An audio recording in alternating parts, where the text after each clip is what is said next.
God's favor is on this country, I can tell you. I had been doing some great interaction with some frontline workers, mainly health people over the last 12 hours. And it looks like the risk that they take is worth it, but also they know that they're in the front line because they have to dedicate themselves to this country, the people that they serve, and also the institutions that they work for. Wherever you work, if you are one of those frontliners or frontline workers, we are JoyNews and the rest of the multimedia subsidiaries. We say thank you for doing a great job. All right. And this is what we bring you. 25 years of excellent broadcasting, impactful journalism, and great content. And that is what is being celebrated right here on multimedia and the rest of the subsidiaries, but more so JoyNews. And as you get to interact with us this morning, we encourage you to become very much active on Facebook, JoyNews on TV, and also Twitter at JoyNews on TV. Through myjoyonline.com and then myjoyonline TV, which is our official channel. Today, we want to have a great interaction. We want to have an interaction and look at all the things that have been good and bad about the lockdown from your perspective. We also noticed something, that over the last 24 hours, it looked like the police, the military, and the rest of the security services deployed for the lockdown seem to have toned down the scale of the checks, etc. Is that the case? So we decided to invite into the studio some of the big men to help us. We have DSP Efia Tinge, who is a public relations boss for Accra Region Police Command, and he'll be joining us. We'll have some great interaction as well. And then, of course, we have ACP Kwesi Fori, who is the Operations Director.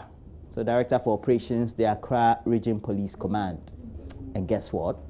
We have a man, by virtue of great technology, streaming into the studio. And I have to say good morning to you, Kojo Yankson. Good morning to you, Daddy Roro. Yeah, how are you? I'm very well, working from home, missing you guys, but very glad I can join you today. Anyway, and I see that you've been under lockdown, but also doing some great work from home. How has the experience been so far? Well, I've got to tell you, working from home it's not easy. It's a mental challenge because I'm in my very relaxed surroundings, got my son running around, so it's difficult for me to think as if I'm at work, but I absolutely have to. So that tends to be the challenge. Every morning I have to schedule my day and make sure that everything I do is productive. Yeah, I can see behind you, you are a subsidiary of Netflix. But don't worry.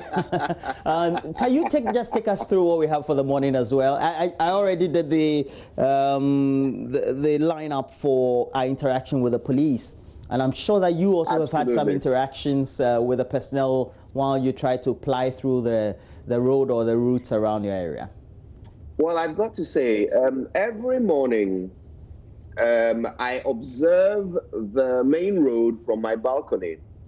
And from the beginning of the lockdown, there were almost no cars. But I started to notice from Monday a marked increase in the number of vehicles on the main road. People seemed to think that it's actually okay this week to do things that they were unable to do last week. Now, I had to go and pick up some milk. And on my way to the supermarket in my locality, I got to our police checkpoint, and I noticed that the police officers there were sitting under the shelter, and the cars were being allowed to move through. That was not the case last week. So something is changing. I'm not sure what it is, whether it's just a flash in the pan, or whether we are now observing a different level of security and different level of enforcement from the police and military. And so we'll have some good personalities as well as those representatives of this whole lockdown security personnel, and we'll have some interactions.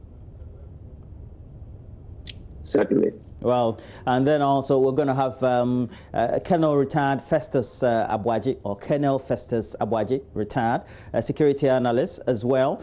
And then, well, so ensuring security of the financial market is important. But while you think about the bigger picture, what about yourself? And Kojo, one of the things that we have to talk about is to maintain your own financial security and then your sense of prudent spending. How has it been for you, Kojo? Well, for me, it hasn't been any different. I'm still working, and I have to, provide for the home. It's still the same situation. But I realize that for many people who own businesses, this is a marked change. Imagine that you sell paint, for example, not an essential item, so you have to shut down your paint shop. How are you going to cope for however long this lockdown lasts? You have to also do the same thing that I'm having to do, but your situation has markedly changed. Today, I'd love to hear from people like that. Yeah, definitely. And that is why in the studio, we're going to have Roderick Aye, who is a finance expert, and then we'll have some discussions on the subject.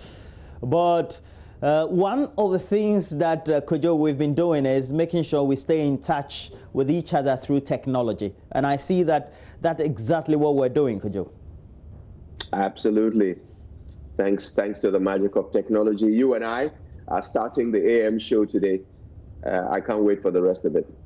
Yeah, definitely. And to help us expatiate on that discussion, we'll have Kingston Tego, who is a vice president for Rankat, and they are into info solutions and offering the best of applications as well as technology to make sure that many processes are undertaken with ease. But Kojo, we have to turn back to you, have some time with you to motivate us. No doubt. It's time for today's message from the morning man, and it's called The Widow. There was once a widow who had been mourning her late husband for 10 years. Now, every morning she would sit in front of her house, place her chin on her palm, and moan about how things have not been the same since her husband died. She would just sit there complaining about how she was being neglected by her children, how her husband's factory was, not working well and her workmen didn't respect her, how food had lost its taste, the sun had lost its shine, and life had lost its luster. Everything that was ever said by anyone within her earshot was another opportunity to begin another "since my dear Paul died" story. Now, after 10 years of this, everyone was tired of her. The whole village had moved on, but the widow was still grappling with the 10-year-old problem of her dead husband. One day, a wise traveler came through the village. Now, he spent some time talking to the people and helping them solve all manner of dilemmas and problems. Someone remembered the widow and asked if the wise man would help her overcome her grief. He agreed, and they led him to her hut. As usual, she was sitting at the entrance, head in hands, crying. The wise man greeted her and then told her a joke. It was a funny joke. The widow couldn't help bursting out laughing. The wise man waited until she had composed herself again, and then he told the same joke one more time. This time, the widow laughed politely, but briefly. The wise man told the joke a third time. The widow simply cleared her throat awkwardly and remained quiet. After a few moments of uncomfortable silence, the wise man said, "So, if you don't keep laughing at the same joke, why do you keep crying over the same problem?"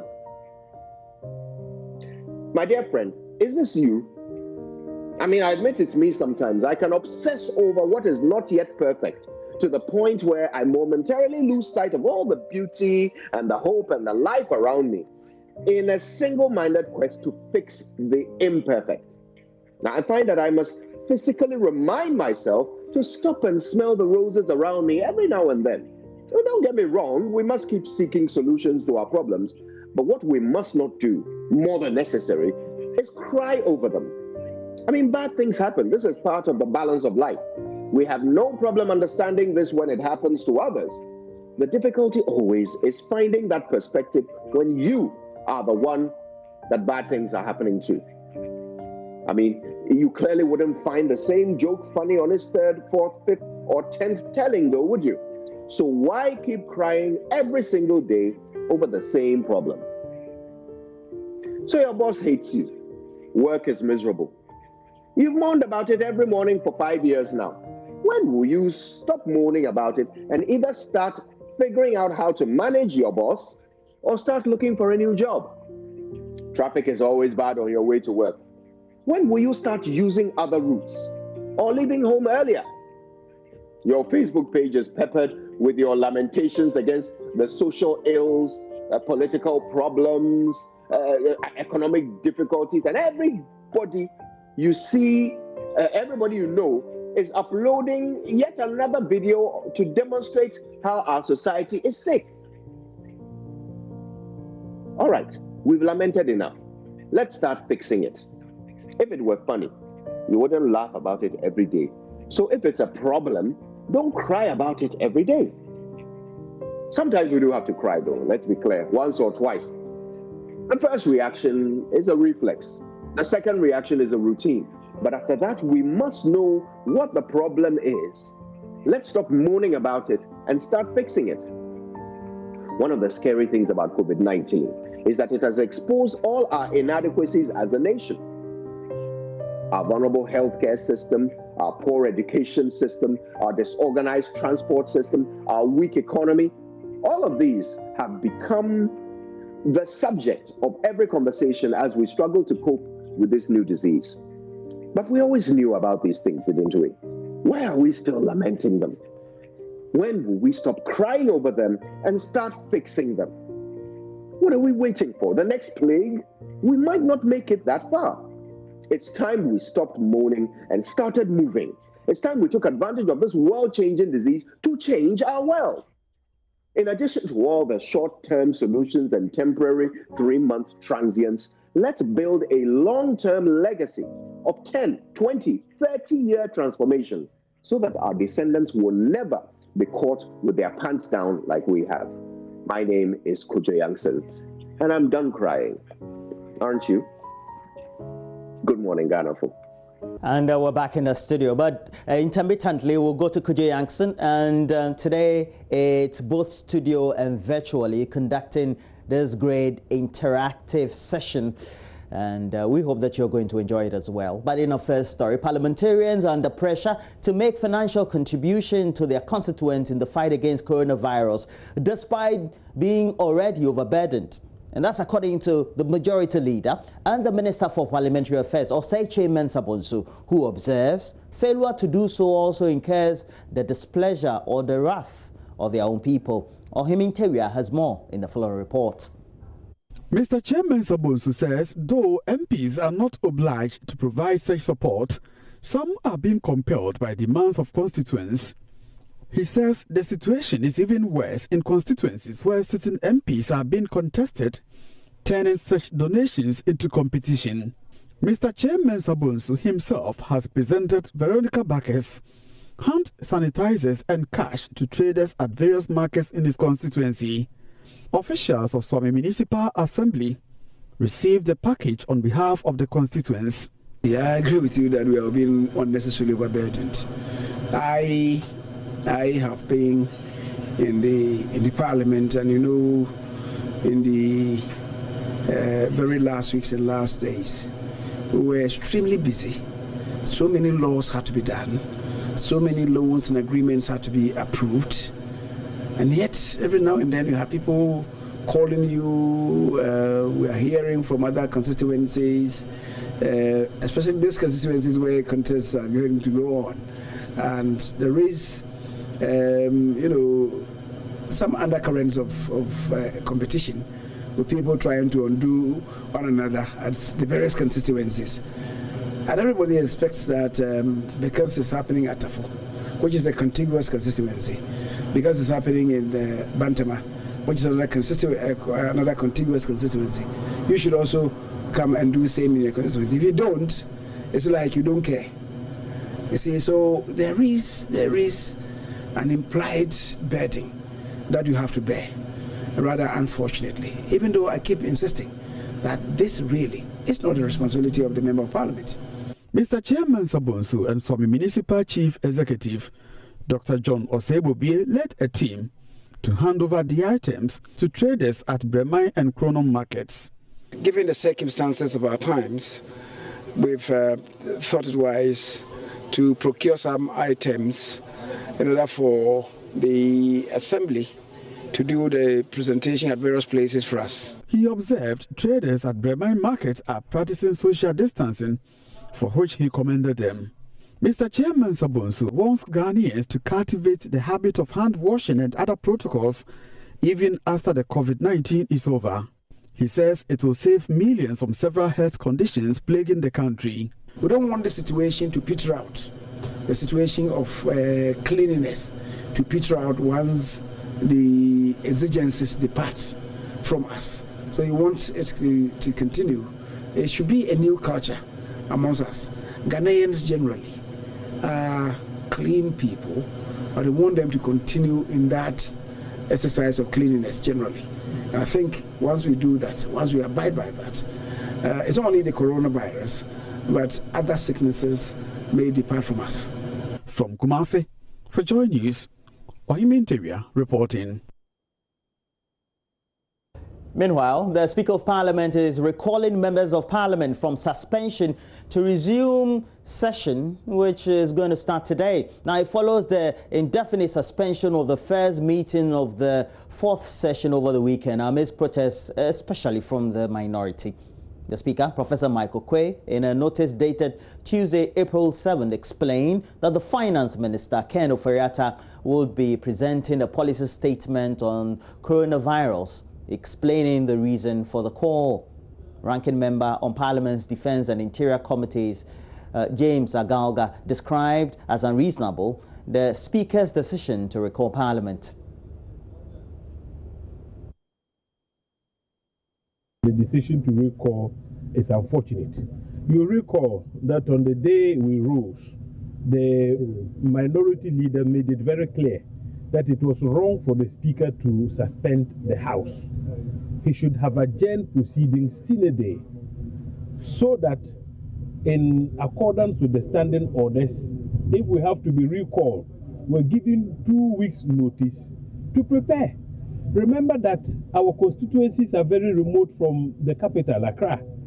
And so if you have to travel all the way to your constituency, only to be recalled within the matter of 2 days, I mean, it is most unfortunate and regrettable. You don't do that, because by recalling within 2 days, you disorganize the Member of Parliament. Remember that part of our responsibilities and duties is owed to our constituents, which is why Parliament's calendar allows us to go on recess so that you can interact and interface with your constituents. Return to the House armed with what is happening in your constituency. You are able to contribute more effectively to the debate in the House. So if you have to be recalled within the matter of 2 days, what is the urgent nature of business? I am sure it all has to do with the stabilization fund. If that is true, the question to ask is, why did the finance minister not bring up the necessary amendments for us to effect before we rose? What held him back? That is a fundamental question to ask. But you see, to allow us to go to the constituencies, we are here. We're doing committee work. I had programmed myself to leave tomorrow for the constituency. So if you are recalling us back tomorrow, I mean, you disorganize us in ways that are not acceptable at all. However, in defense, the chairman of Parliament's Defense and Interior Committee, Sethi Champong, says the Speaker's decision to recall the House was apt. He says it is overall in the interests of the country. The knowledge we have acquired over the period, and these are things we can't run away from. We have to be blunt about them. So for you, the idea to recall the House is a good one? It's in order for me. And what if people decide not to show up because probably they've gone out of their constituency? Then they would have gone against the oath they took in Parliament when they were sworn in as members of the legislature. It is incumbent upon us, wherever the Speaker so decides, to summon Parliament. Every parliamentarian is expected to attend. That is why in Ghana, recent times, the practice of been, we've been holding Parliament out court at the Independence Avenue, where the president of the land is supposed to swear before the people's reps. We don't do it in the chamber of the legislature, but we do it in an open court at the Independence Square. Parliament is summoned anytime, and all of us go there. So this is in our chamber. We must get in there and do the business of government. Outside Parliament, the leader of Ghana's coronavirus test team, Dr. Samuel Kaba Akoyeria, says Ghana's COVID-19 case count will not hit the thousands as seen in the US and the rest of the world. Now, in an exclusive interaction with JoyNews, he said the 2-week lockdown ordered by the president, Nana Addo Dankwa Akufo-Addo, has proved timely and produced significant results, which so far have also helped stem the tide in the spread of the virus in Ghana. He has been speaking with Latif Idris, who was given rare access to the Ga East District Hospital, the main center for holding and treating coronavirus patients in the country. Talk of frontline health workers delivering healthcare to Ghana's COVID-19 patients, and you find them right here at the Ga East District Hospital. Here is the center. This is where most of Ghana's COVID-19 patients are being held. The tape you find behind me separates proper frontline health workers and their clients from auxiliary or secondary frontline workers like myself. In here, the nurses and doctors are racing against time to save the many lives that are in the building behind me, currently battling with the deadly COVID-19. On the corridors of the health facility, JoyNews camera captured some of the patients receiving treatment, pacing up and down. Leader of Ghana's coronavirus test team, Dr. Kaba, says most of the patients are responding positively to treatment and expresses confidence the country will not get to the levels of the US and Europe. With these appropriate actions taken is to contain this. So if you even see of late, our numbers have not been increasing. We're in 204, we moved to 214, and we are still 214. It will go a little high, but we don't expect it to go much than the system can contain. Is that a hope you are expressing, or yeah, is what is going to happen? You see, this is what will happen, right? When you lock down and you start testing, the more people you test, you might get more positives, right? So I will not be surprised to have more cases positive, because that is the purpose of locking down, to identify them early. And then you prepare yourself for that. But it also gives us that window of breath that the next 2 weeks we should be having less, because we had locked those at home. Yeah. So it's not only a hope, and of course hope is the last thing you lose. I do have that hope, but it's also reality that measures of containment has been taken at the appropriate time for us not to go to the thousands. So Dr. Kaba is confident Ghana will not hit the thousands when it comes to patients. When do you if we continue the way we go and the way we are doing things. When should we expect the curve to flatten? Okay. How soon should, or would Ghana's curve flatten? Okay, I'll help you with that in a way so that you understand. In every country, whatever it is, you always get a peak and then it starts to drop. Health workers undergoing training here to be put on the front line of the COVID-19 fight say they are unfazed with the dangers associated with the deadly virus. While others will call it a risk, I would want to call it a privilege. All over the world, other staffs, I've seen other nurses who are also sacrificing to help our colleagues who are having this ailment or this suffering from this pandemic. Because it's something like a worldwide something spread. definitely there will be a little fear inside. Definitely, no matter who you are, there's a fear that you can encounter. There's some little fear that will come your way. But as a health worker, you should rather take away the fear and know that you are in for this. And it's a passion. But as he said, the battle is a lot. And then as a health worker, you should be ready for anything, because it could be your family, it could be your partner.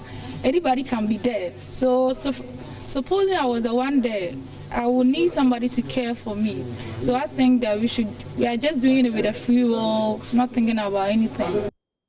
Well, in communities, some private water tankers, we went to a particular community, Old Fadama right here in the capital, say they intend to make customers pay for water supply them despite a government decision to absorb water bills for the next 3 months. Now, the residents told JoyNews that they spend between 1 Ghana cedi to take a shower and between 5 and 7 Ghana cedis to wash their clothes.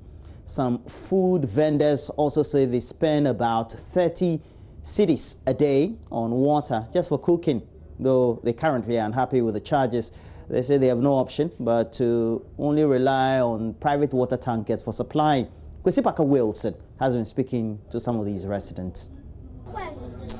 Right, so we are here at Old Fadama to assess whether water operators are complying with the precedent directive that for the next 3 months we are not supposed to pay water bills. And so for the water operators here at Old Fadama, this is what they've done. They have a facility here where, of course, they allow individuals and residents within the area to come and use the facility.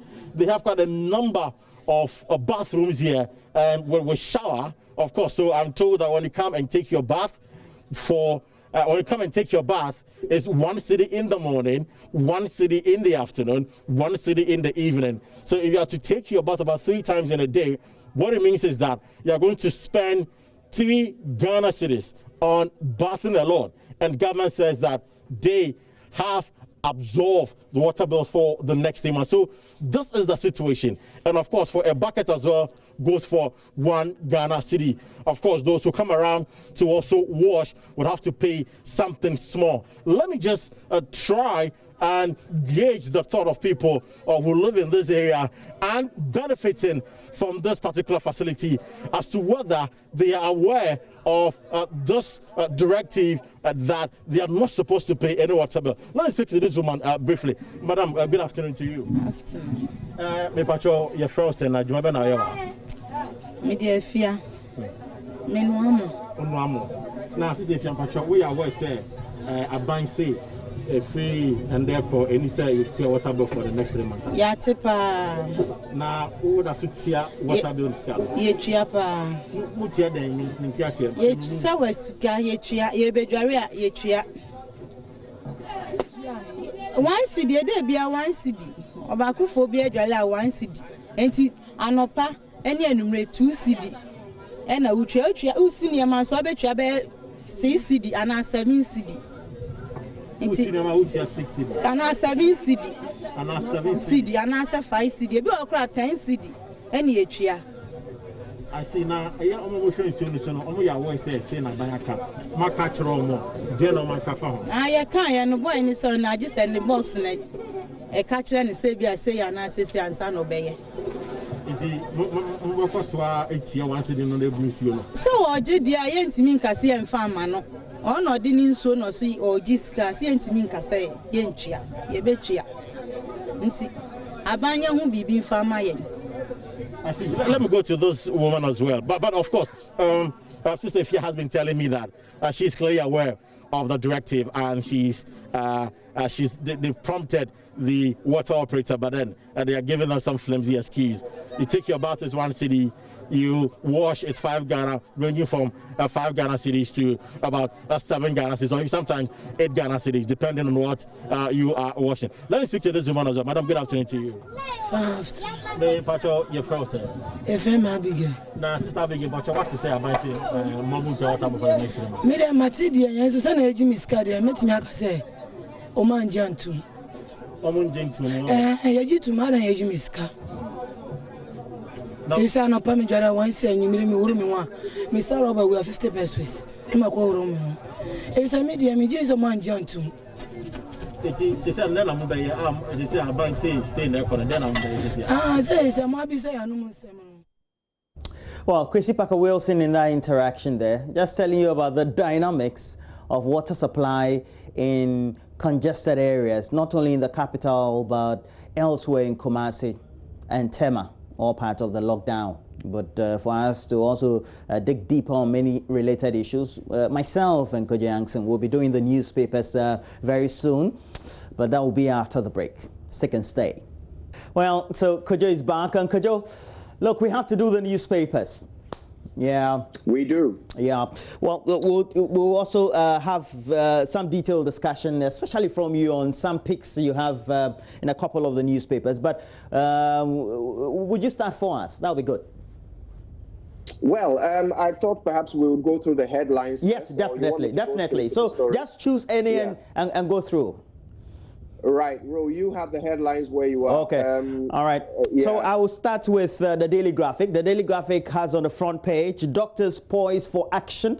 And you have it just in a split second on your screens. Vow to sacrifice lives in COVID-19. And the story is found by presidential reporter Donald Atodapatemi. It's been a while, my good friend. Good morning to you, wherever you are. And it says the president of the Ghana Medical Association, Dr. Frank Ankobia, has given an assurance that its members, they are prepared to go the extra mile to fight the disease. We know what the president said during the event. Also on the front page of the Daily Graphic, we do have a public defy lockdown directive in Accra, Kumasi. Is that the case? That's why we do have DSP, Ifyatingi, PRO for the Ghana Police Command, Accra Region, or the Ghana Police Service for the Accra Region Command.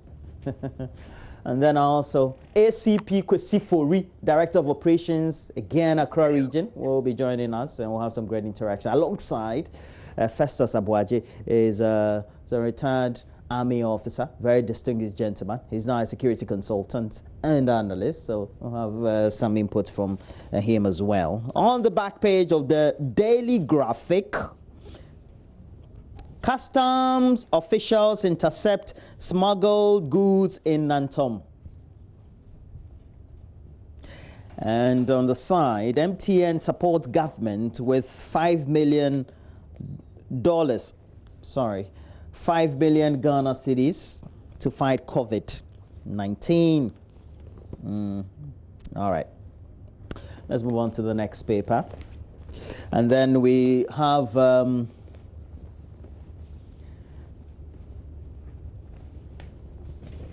the Ghanaian Times. Kojo, you want to do the Ghanaian Times? Ro, I have these headlines on my phone. Okay. On my phone. Technology. Yeah. All right. So let me straight away just also go through the Ghanaian Times. We have on the front page, government rolls out tax relief. Alliance of officials also there. It says allowances for health workers. All also announced. We also do have minority decries termination clause in Unipass contract. The main banner headline is captioned, COVID-19 combats, we will come out with better health system. The president promises. Meanwhile, the president has sent a goodwill message to the British Prime Minister, who is still in admission in an ICU in the UK. Minority, though, they're decrying the termination of this Unipass contract clause, and that also is captured same on the front page of the Business and Financial Times.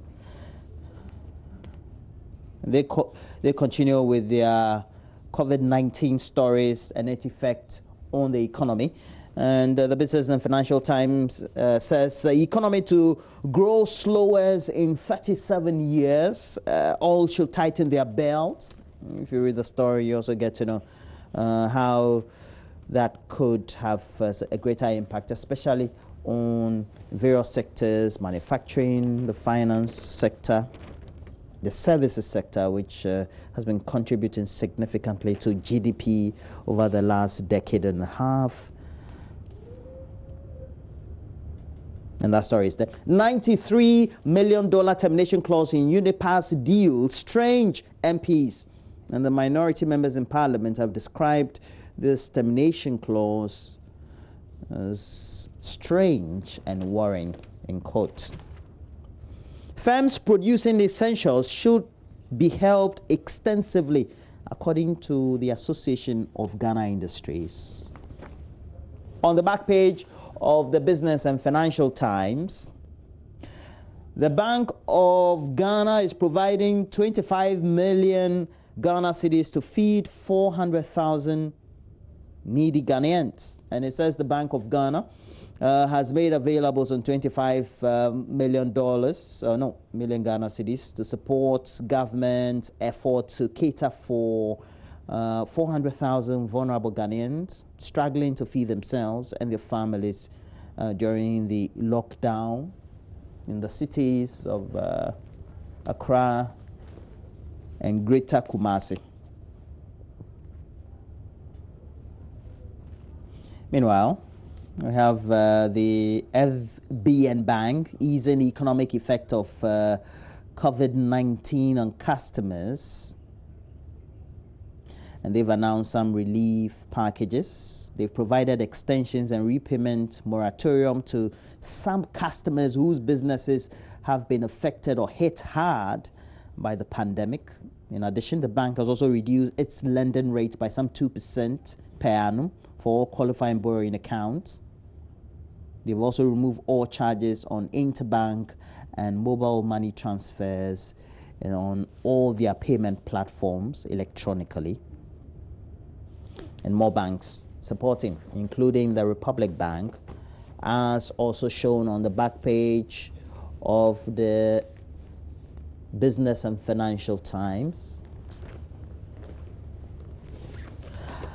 On the front page of the New Crusading Guide, we do have the minority goes wild over investors breaching due process for government contracts.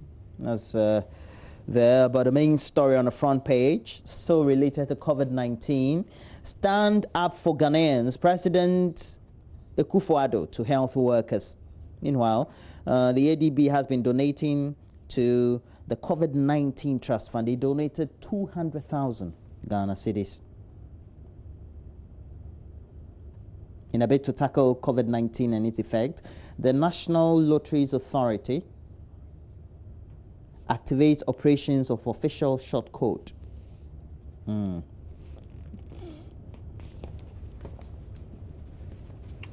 Let's look at the last paper. It is the New Publisher has on the front page, minority exposes Osafo Maafo over Unipass deal and 9 in court for boozing in lockdown. Something I saw in my area, there's a helicopter. I'll show you the picture, I'm sure very soon, which had been going through many communities. So they were airborne and patrolling. It was quite instructive when the picture was taken while I was out. So I'll send the picture to my producer. We'll show you how the patrolling helicopter is branded. But Kojo, which stories are you looking at? I've got to say, my first story, the one that struck me first, was this one in the Ghanaian Times. It says COVID-19 combat will come out with better health systems. That's according to the president. And it's gratifying, first of all, to see that the president has started to think about how this particular crisis is supposed to be a launchpad for us to solve a lot of the problems that we have failed to solve in the past. So what he said, and he was speaking to the Ghana Medical Association, who came to meet with him at Jubilee House.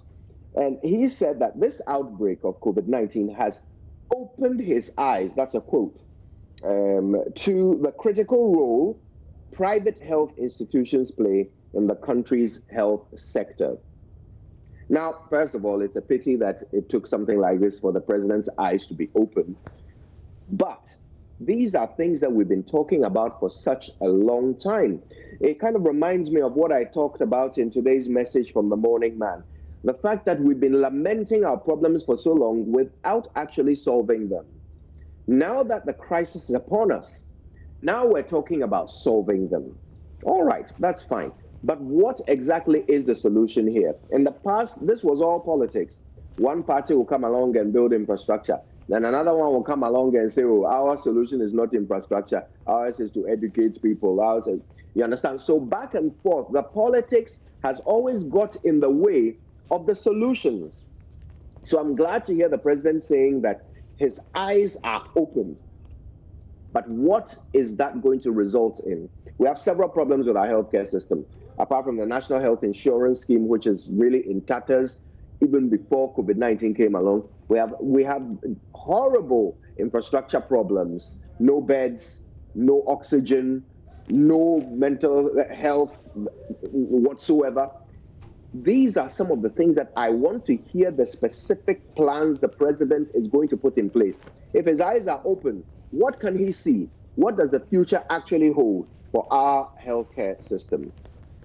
And I think it's also in that light that it is important for all of us to put all expertise, professionals and minds at work to see how we can progressively be more proactive than reactive. Even though we do know that coronavirus has caught the world and even some of the biggest economies pants down, I mean literally, it also speaks volumes about how we've always negated the health of the people that governments serve. And I'm hoping that post-coronavirus we will put at the center the health of the population. Because when you have a healthy population, ultimately, they contribute significantly to the economy that you want to supervise and grow. And they also become the better people by way of human capital or human resource. And then everybody will be all the better for it. Absolutely. Now, get this, Ro. Africa spends about 3 times as much that we spend on drugs on 4x4s for government. So African governments, African leaders spend 3 times more on 4x4s than on drugs. So that is our prioritization. That is what is important to us. And it has to change. If the president says his eyes are open, then we need to start seeing it. We need to start seeing evidence of better healthcare provision than provision of comfort for ministers. Today, we have more appointees than we have ventilators. Now tell me, when people are dying, would they prefer to have an appointee or a ventilator? Who is more useful to us today in Ghana? A minister or a nurse?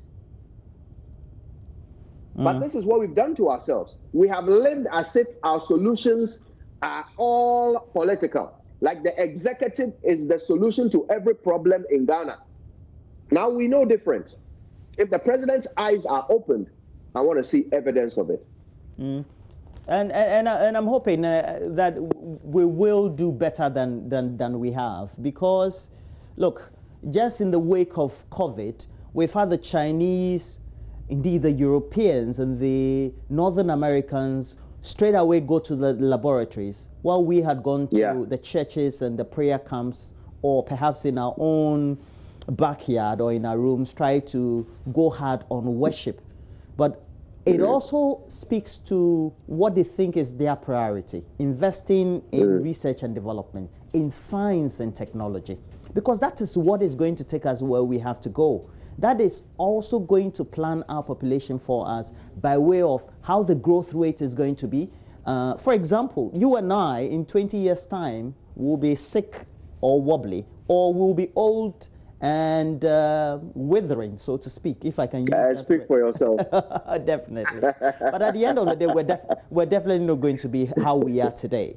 So it means that we need better health care if we still want to live in this country. But the question we have to ask is, do we have the plans in place? Do we have the policies in place that you and I see today that give us the haven that we think when we're talking about health we can have 20 years from now? Important question. Important question. Yeah. Anyway, his eyes are open, so let's pray that they can actually see, because you know you can have open eyes and still have glaucoma. Definitely. Anyway, I just wanted us to have a 60-second, if not a 120-second. That's 2-minute look at the public. It's on the front page of the Daily Graphic. It says public defy lockdown directive in Accra and Kumasi. And if you take a look at that story, it talks about how there were many vehicles yesterday. I don't know whether you went out yesterday, because also that relates to a story on the front page of the New Publisher, which also states that 9 in court for boozing in lockdown, talking about those who defy the lockdown. Yesterday, I got the perspective that perhaps it could be because of all the concerns that had been raised about excesses, whether they're perceived or real, from the security personnel on ground, and so they seem to have relaxed the rules yesterday. What's your take on this? If that is the case, and you might be right, but if that is the case, then it points to a bigger problem.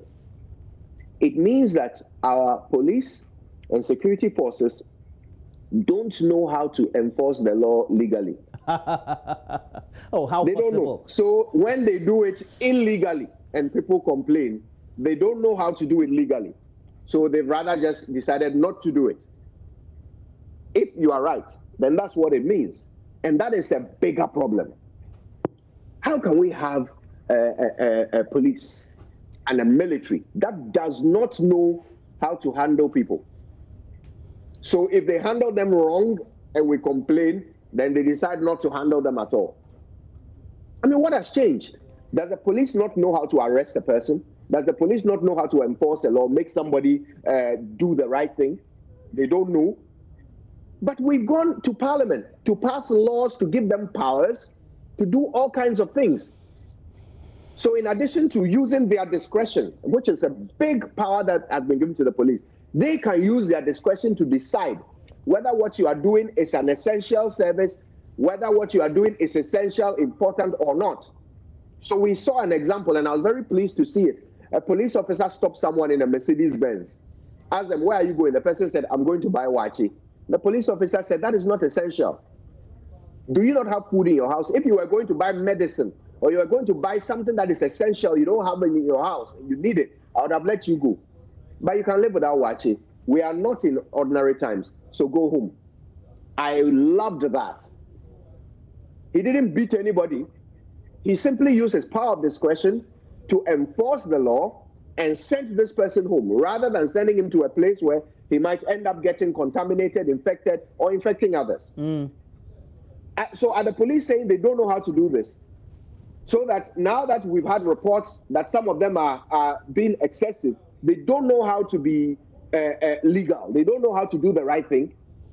I certainly hope not. I actually hope you are wrong, Ro. But you actually may be right. In which case, we are doomed. Well, we hope that based on my observation today, we'll do a better job when it comes to trying to use that discretion, that discretionary power that has been given the security agencies to do what is right. Because what I did notice was that they were harsh to communities that were congested, that were said to be flashpoints during events like elections and etc. So I got to find that it was easier for me to penetrate or go through the routes in East Legon Cantonment than it was going through Nima or Ashaiman or many of those places. And it's where ultimately we saw the brutalities. But For me, I want the police to be high-handed, though. Well, you don't have to be high-handed. You just have to implement the law. The law is so clear. The law has said that only leave your house for essential reasons. If you're an essential worker or you are going to access healthcare or pharmaceutical service, or you're going to buy essential food. So any other person should be in home. It's actually simple. So it shouldn't be difficult for the police to do this. In fact, I was expecting that they will be patrolling in communities. Apart from being at these checkpoints, they'll be patrolling in communities. If they see you walking around, they ask you, where are you going? Or if they see people standing together, what are you doing together? What are you doing here? If it's not essential, please go home. I think that's what I expect to see. I think that to hold brief for them, I've seen many of them on motorbikes, and these they had this new beach-like track. Is it jet skis or some sort of the ones that not the ones used on water? I don't know the exact name. I've seen them use those tricycles, so to speak, in the communities. Oh, you mean the quad bikes with the four wheels? Quad bikes with the yes. So some of them are some of them are three-wheelers. I've seen them use them a couple of times in my community, and it's also in my community that a picture was taken of this helicopter. Apparently, there were some neighbors of mine who had meal together, having a drink or a party of a sort. So somebody took this picture in my community, and it's by helicopter. The picture will be on your screens, and just beneath it there was an inscription, COVID, stay home, COVID-19, stay home.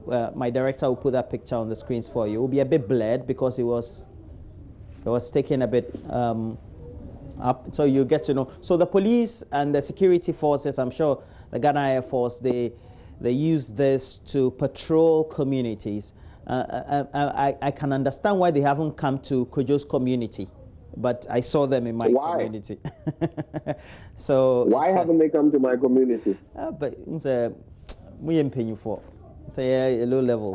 So the law doesn't apply to us. But the law applies to you as well, but the probability that you have people milling around, having a party, a drink, I think it's less than some of the hard communities. Really? So you have this. I don't know about that. I'm telling you, because you obey rules better than many people, and that's the point I'm trying to make.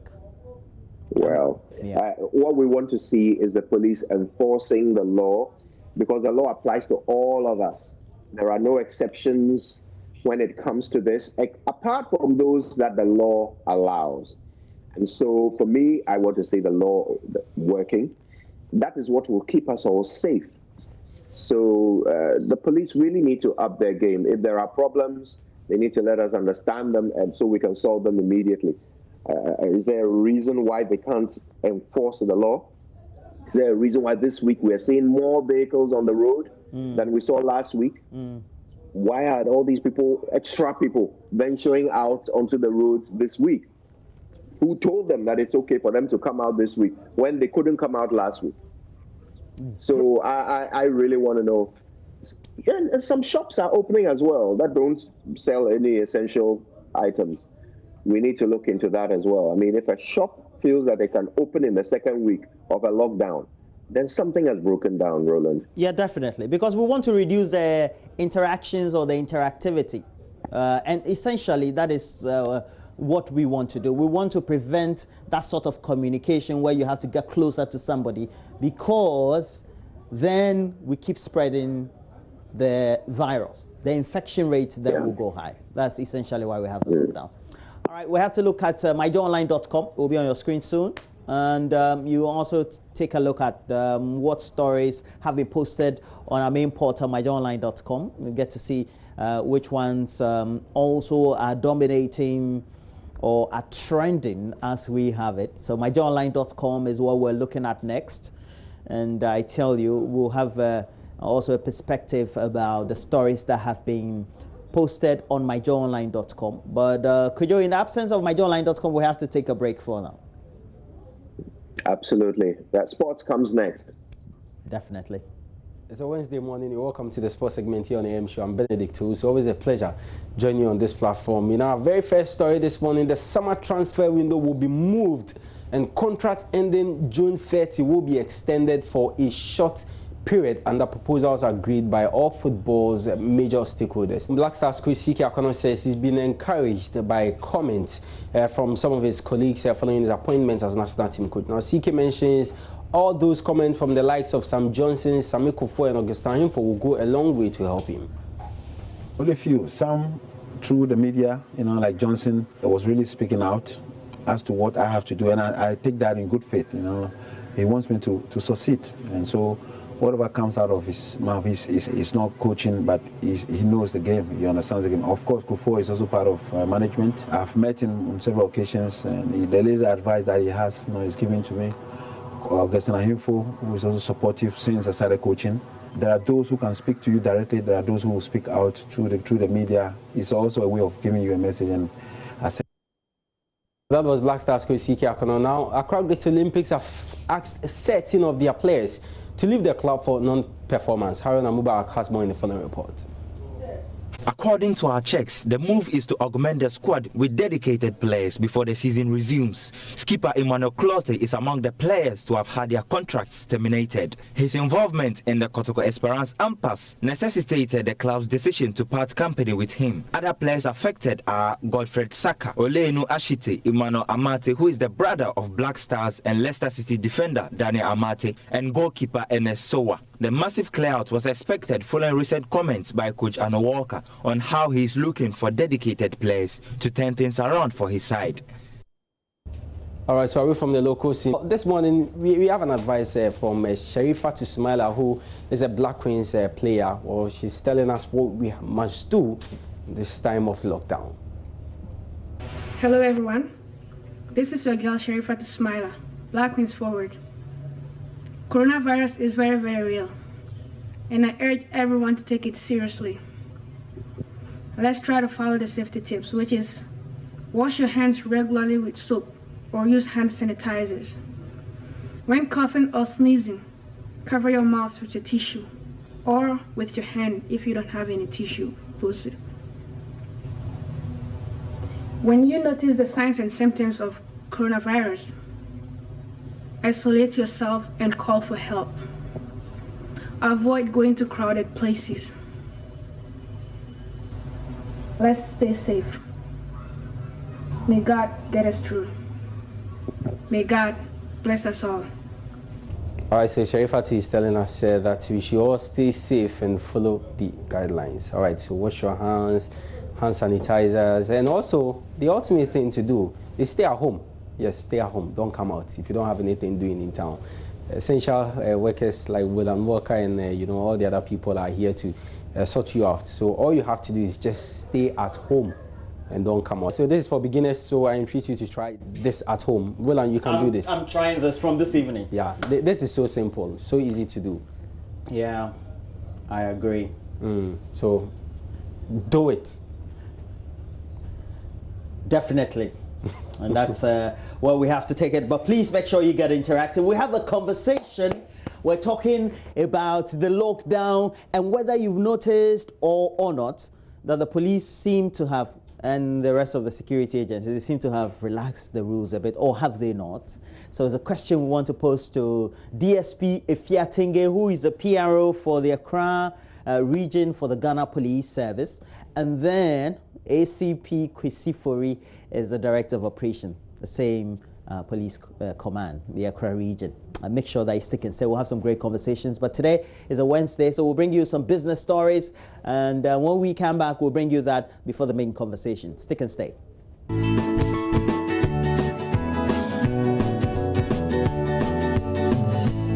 Well, so we have to do business. Kojo, what do we have?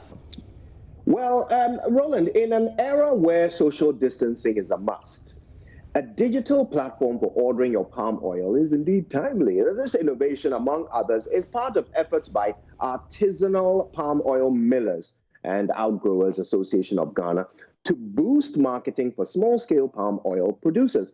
Now, on AM Business today, we're going to take a look at small-scale palm oil production and the steps into the digital world to improve the fortunes of the industry.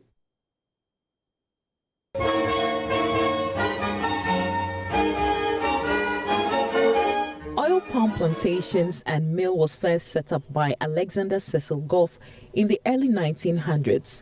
The story goes that Europeans in Malaysia later traveled to Ghana to learn about oil palm plantation, cultivation, taking away seeds, and production techniques.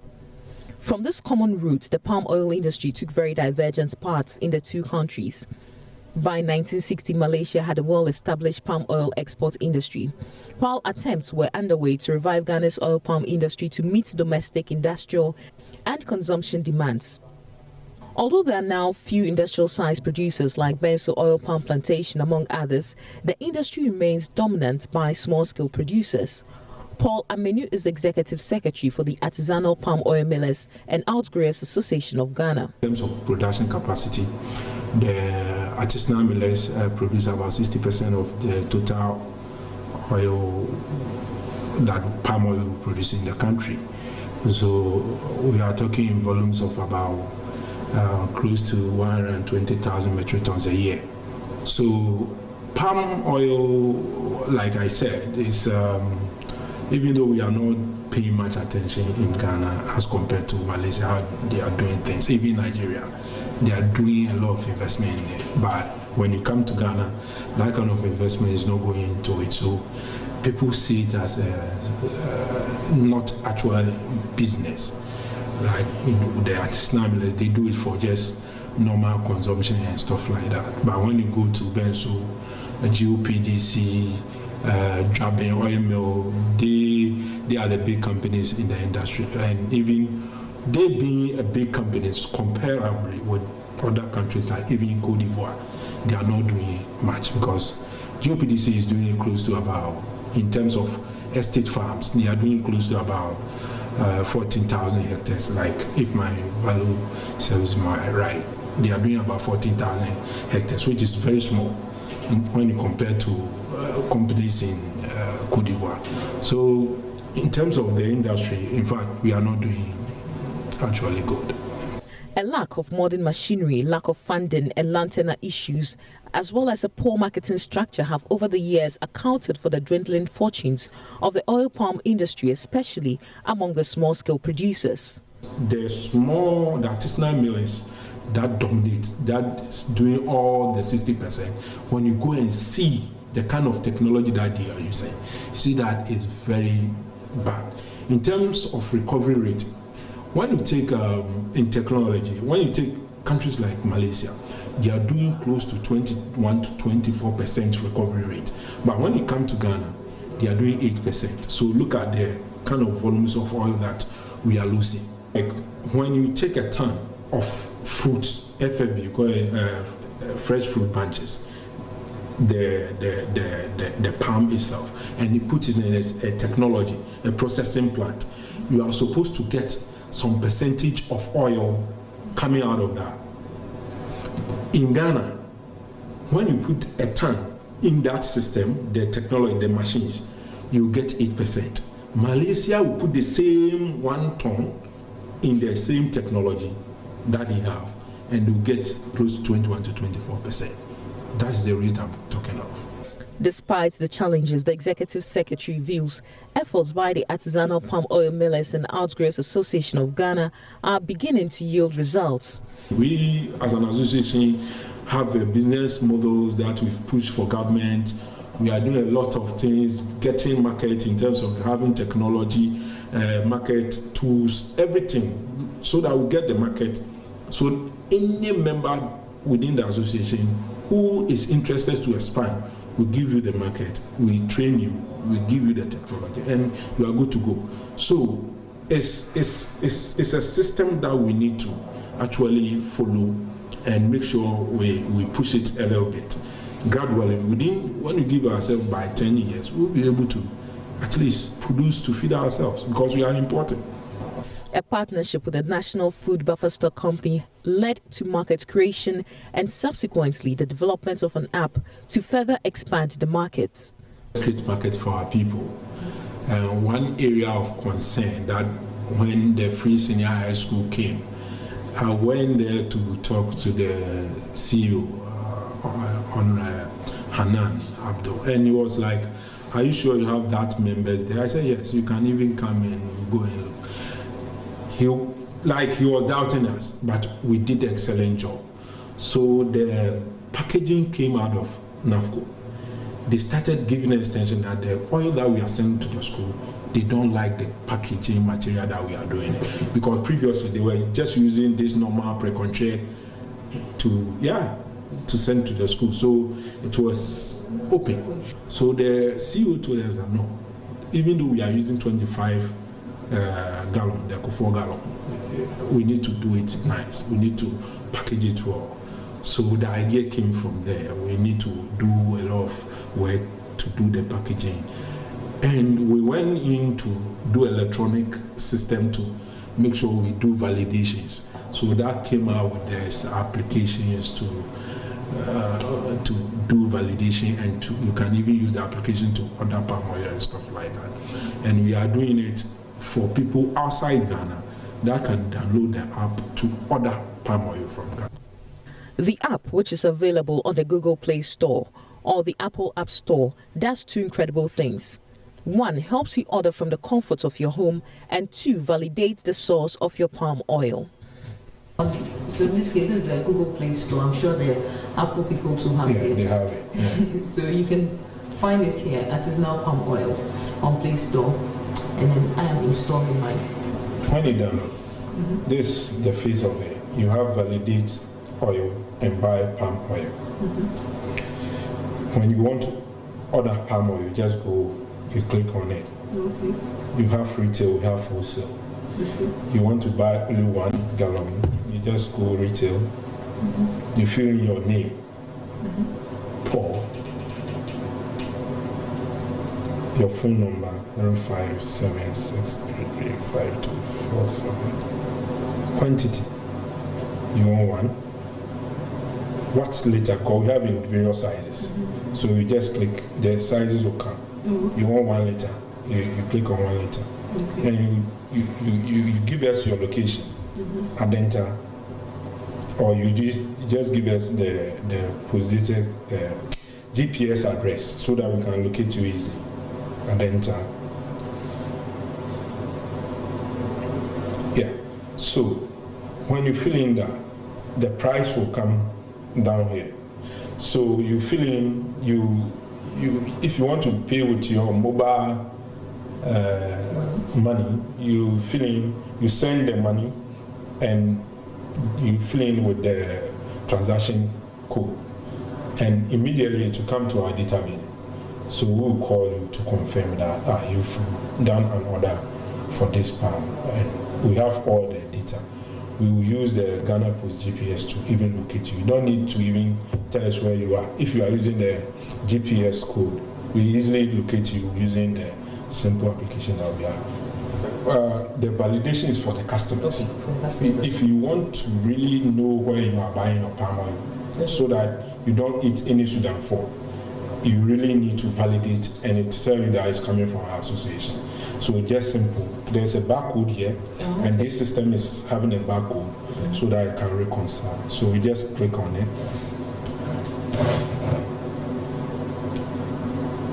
Original palm oil products. I'm Kopapani. Amazing. Okay. So when you use any other barcode, it won't recognize, because we've done the system that we can track anything that we do here.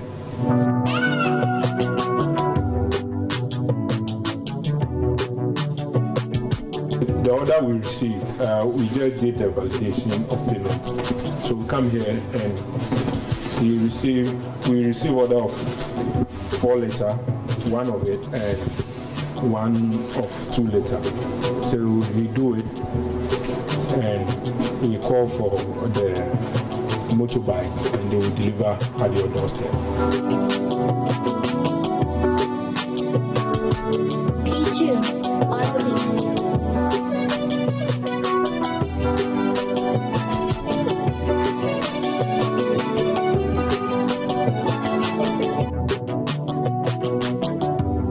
The palm oil industry remains a significant contributor to job creation and rural income. Now faced with the pandemic, which requires the nation to increase its domestic capacity, there's no need saying this palm oil sector holds bright prospects. However, government support will be crucial to improve its fortunes. I think government need to see the whole palm oil industry, mostly the artisanal mills, and package them well. And they can employ a lot of people, a lot, because the chain is very huge. Like I said, get the farmers, get the transporters, get all those things, let them work. Then when you have a system that you want to employ educated people, because they don't have accountants, they don't have these tech people, they come in, they don't have job. The only thing is when you go to our area of manufacturing, the place is not nice, so nobody's ready to go and work there. So the 1D1F program, they should go get funding, serious funding for oil palm, going into the artisanal mill, because we don't have big farms like estates. So if you target to get a technology of about more than 2 metric tons per hour, you won't get the fruit. It'll be a challenge. So get a model that will work. Get the fruits, so that it should be like we've built the technology and the fruit is not coming in. So between 500 kg, 750 kg, 1 metric ton, maximum of 2 metric ton. And you try to model it in the area that there's enough fruit to feed the system. As you keep on using the planting for rural development or whatever, to increase the farm, it's a good package, but how they are doing it, they need to get the associations to come in and model it very well for them. We witnessed something quite interesting here now. With the help of digital platforms, in this case, the development of an application, the artisanal oil palm producers are helping us today to validate the quality of palm oil that you purchase, and also help you to easily place an order for your palm oil to be delivered in the comfort of your home. And all this is through a digital process, and it ties in perfectly with the Vice President's call for digitization, which is in this case going to help us trace the volume, the consumption, the quality of our oil palm, to even help us develop an industry should the need be. For Joy Business, Sheila Tamaklo reporting.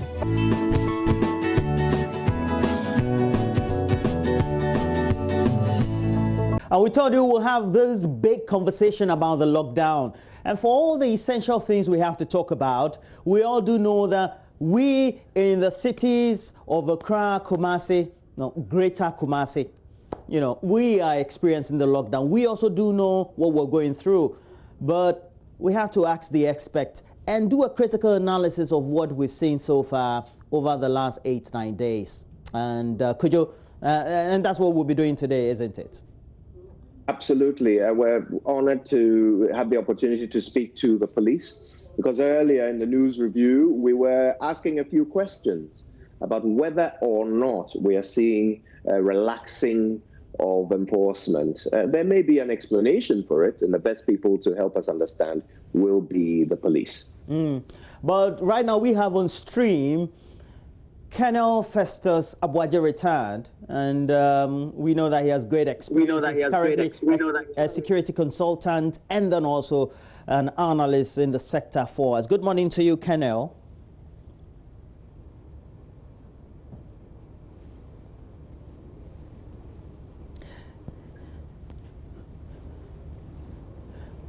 Good morning, sir. Good morning. Well, okay, so we'll work on the sound. I think we have a bit of a delay there. Yeah, definitely. But could you, we know that we have to put the issues into perspective. As you begin, what will be your initial observations as we have it the first 9 days of this lockdown? Now, I think by and large, we've seen a very big effort on the part of law enforcement. The police and the military have come together in a big way. We haven't seen this happen on our streets at any time that I can recall in recent history. But this time around, what we have seen is that they've mobilized together in a way that has really been effective in cordoning off these two areas. But we still have a few questions about what has happened within the cordoned off area. Is it actually impossible for people to come in and out of these areas? But what about those of us who are living in these areas and the enforcement thereof? I am curious to hear what Colonel Retired Festus Aboagye will have to say about the deployment so far, and more importantly, what could make things better, because no doubt, however good we are or however well we're doing, we could be better. It's what we have to tend to. Colonel, good morning. We're hoping that you can hear us now.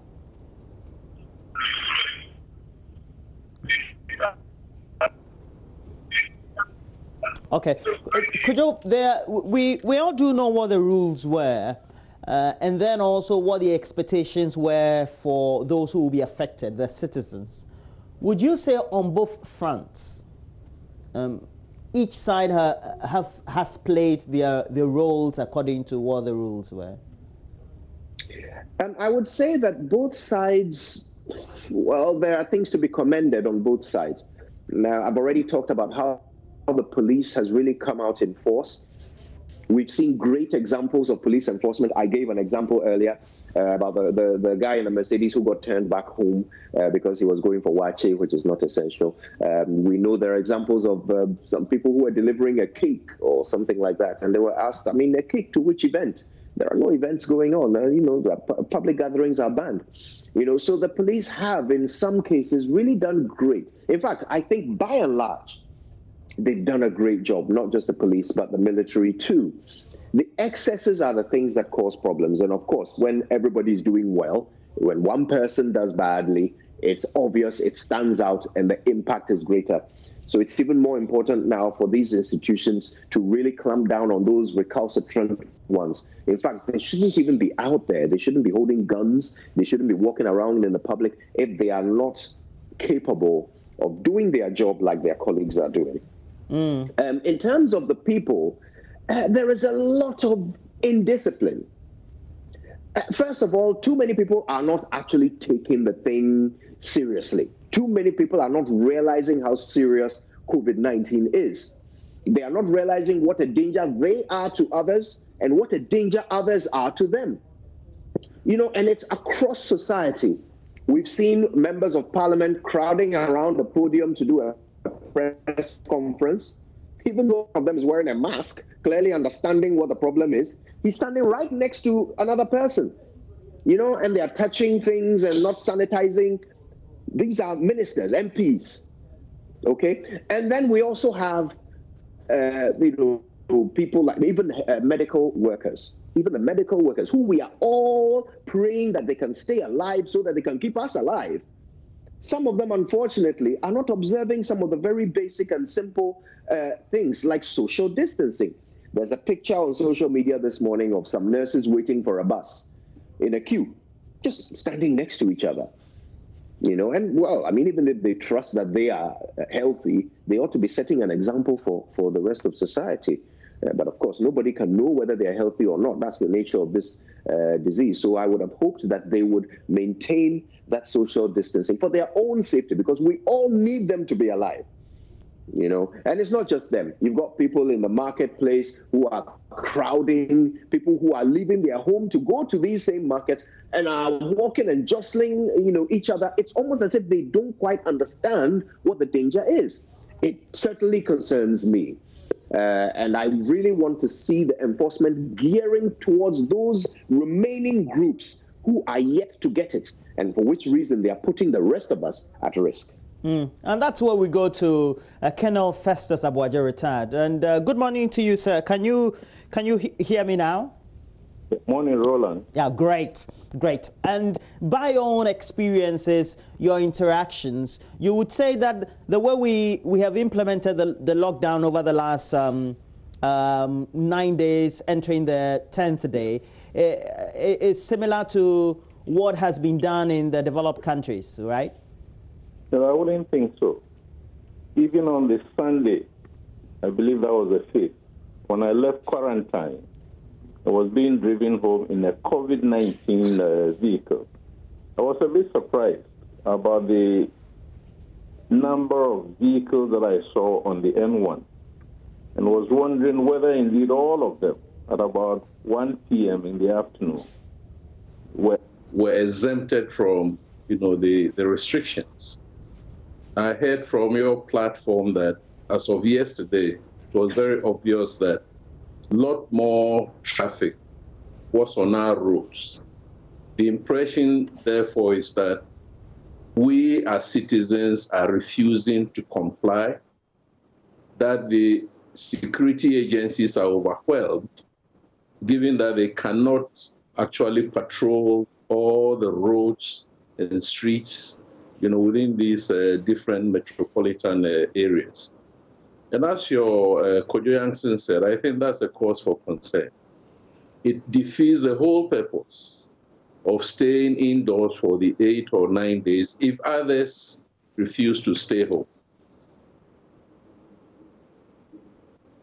So does it mean that perhaps we could have learned from some of the best practices, going by your experiences? How could have been done in a better way?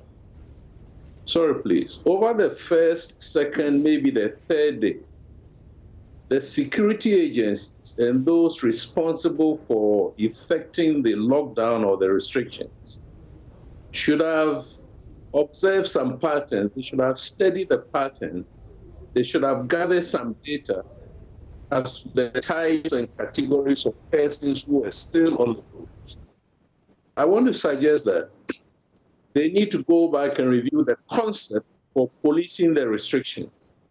One idea I have is that, given that we cannot put police officers or military officers in front of everybody's store, if you take the stretch of road from Pokuasi to Pabenya, for instance, if you put roadblocks at either end, on the Insawan Road, then at the Kwabenya end, you make sure that anybody who didn't have any excuse to move beyond that stretch stayed within that zone. You could go to Sikidia, or you could go by some tabletop market, buy whatever. But to the extent that people are found on the N1, suggests that they have left home, and for whatever reasons they have managed to escape or elude all the different police checkpoints and be moving around on these roads. I think it's a serious cause for concern. I suggest that the security agencies should put more personnel on the road. And I think we should begin now to exert the authority, arrest people, detain them, even if you're not going to send them to police stations. Let them suffer a bit of the consequences. Put them at one spot several hours, and then ask them to go back home. Once the offenders start feeling the pinch, I think they will be forced to apply. It does appear that you just give any excuse, or you evade, you use some kind of excuse and evade the restrictions by the security agencies. Colonel, I hope you can hear me. I'm wondering, how do you assess the performance of the police and the military working together? This doesn't happen often. On this occasion, they are called upon to work together. How do you think they're managing that? Well, I have not seen them at close hand as to the relationships between them.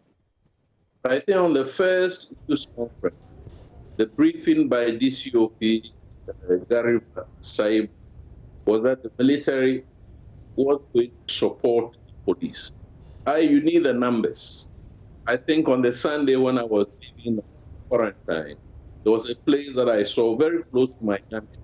There was only one police at the ACP junction. Now that obviously was insufficient.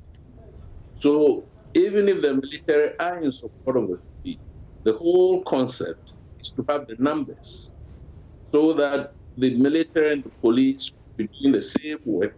But when it comes to arrest, that is the business of the, the police. Beyond that, we need now to look at the cases that are emerging as who is manhandling who and that kind of stuff. To the best of my knowledge, I don't think I've heard of any case of the police officer manhandling. I stand to be corrected. The few episodes that have come to light probably have involved the military, which would therefore suggest that the police must be in the lead. And when they need assistance, then the military should go in and assist them.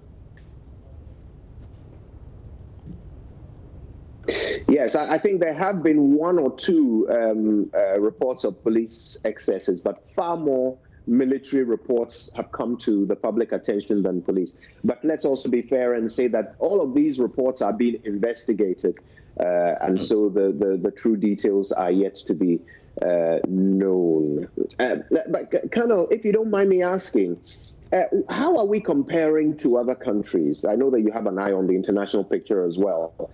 How are we comparing in the enforcement of our lockdown to other nations? I think from what I've seen, especially about Italy and Spain, but particularly Italy, I don't think we're doing very well. So you look at Italian streets, and I think the French also, and these are very modern cities with good roads and all sorts of trams and rails and so on.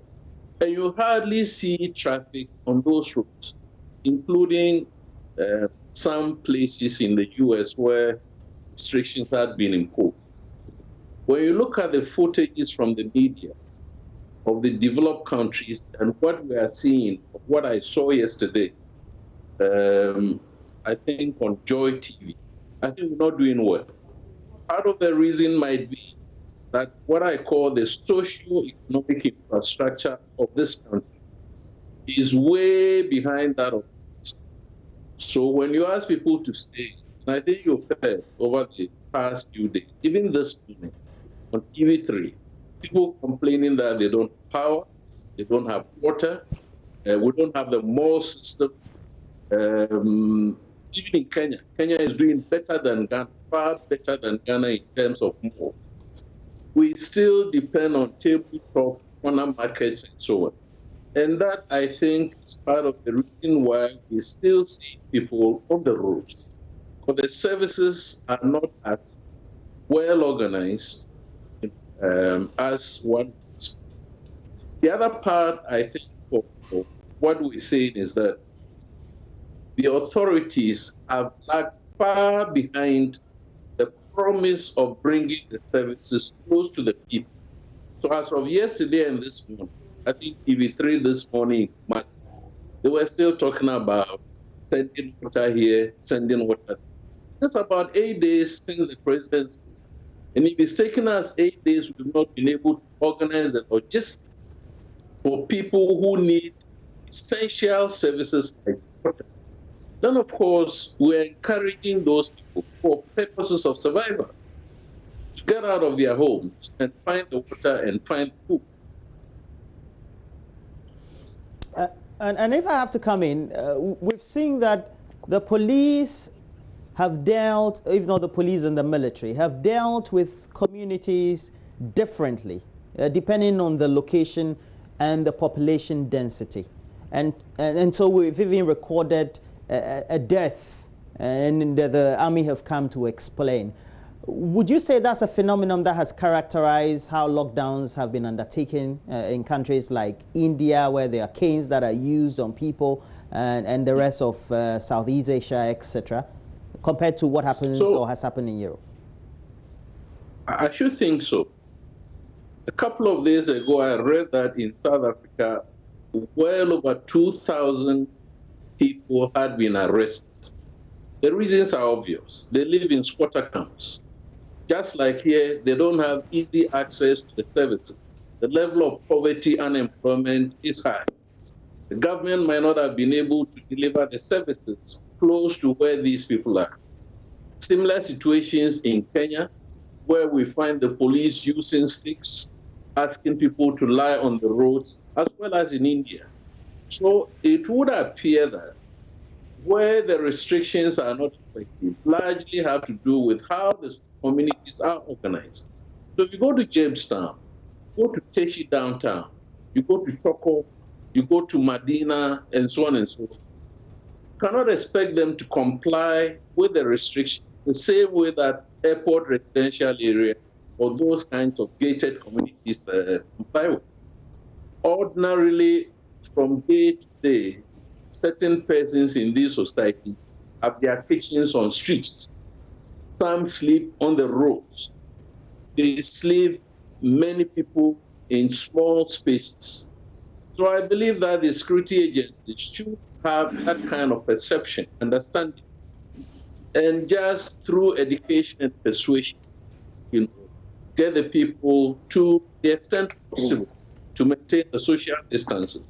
But any rigorous attempt to get them to comply the way those of us state are doing, I don't think that is going to work. And we need to learn lessons also going forward. Indeed, if, as I would like to speculate, that one of the scenarios is that we might extend this nationwide, or we might extend the restriction, the area so far under restriction in terms of extension of the days. We cannot approach the implementation of the restrictions the way that we can. But earlier we organized services close to the people. Earlier we stand up the education. But some of the reasons that people are giving are very simple. The whole idea is that they don't think that this virus is for them or is a threat. We see big numbers of other people dying. Yesterday, I had occasion to suggest, like HIV and AIDS, if you don't have the shock therapy of seeing victims of HIV and AIDS, you might think that you are immune to it. So far, we've not seen a single case of any of the victims of the coronavirus. We've not seen those who have tested positive and the symptoms that they are exhibiting. People don't quite relate to the effect of this coronavirus. They think that is a white man's disease, just like malaria was, and maybe buying into the narrative because of the heat or for whatever reason. We, the black people in very warm climate, be immune from the disease. Now, there's a certain narrative by which the police and the military, in their public relations or interactions with the media and the public, have seemed to have gone by. And that is saying that they are in this together and they want to ensure that there is interactivity. By your observation, would you say that ideally how that interaction should have gone so far has been well implemented? Going by the fact that we've had, for example, nurses and other exempted workers who have been turned away, either in commercial vehicles like trotro or even just walking to just go by a post or a barricade. Roland, that is one of the biggest challenges that the security agencies have. See, if they bring the cane, the rod, or the stick very harshly, they stand the risk of also impeding the movement of persons who should be exempted. It's all part of the way that our society is organized, this identification system. See, all military persons, all police persons have ID cards. But I don't think all employees, the different companies and so on, have ID cards beyond their national ID or beyond passports and so on. And even the national ID has not been rolled out. We haven't got the devices to start using them.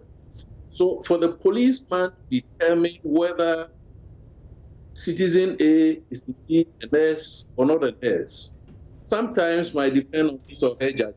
In the process, you might wrongly treat or deal with others and let those who probably should not even be allowed to escape or to move.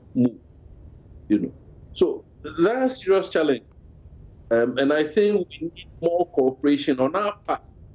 And since I left quarantine, I've not even gone beyond the gate of my house. There's no need to. Because I know that if I'm not careful and I come in contact with anybody, I might probably catch the virus. The education part, I think the media is doing very well. They should step it up, But citizens, I think, 8 days into this lockdown or restrictions, it's about time that authorities exerted the full force of law and started dealing with it. I wouldn't also be surprised. A part of the challenge you have is that everybody in this country is a victim. Not long ago, we saw how people were driving through on streets with flashing lights and so on. I would like to believe some people are telling them, I'm so and so, I'm so and so, I'm so and so. But you are so and so doesn't mean you should be on the road. So if we have become chiefs and we think that the law is for the others, not for us, then we're making the work of these agencies very, very difficult. And in this country, I don't think any person would want to challenge anybody who is in authority. Unlike the UK, where a police officer gave a ticket to the Queen's husband, and yet still in service. Yeah. Kojo?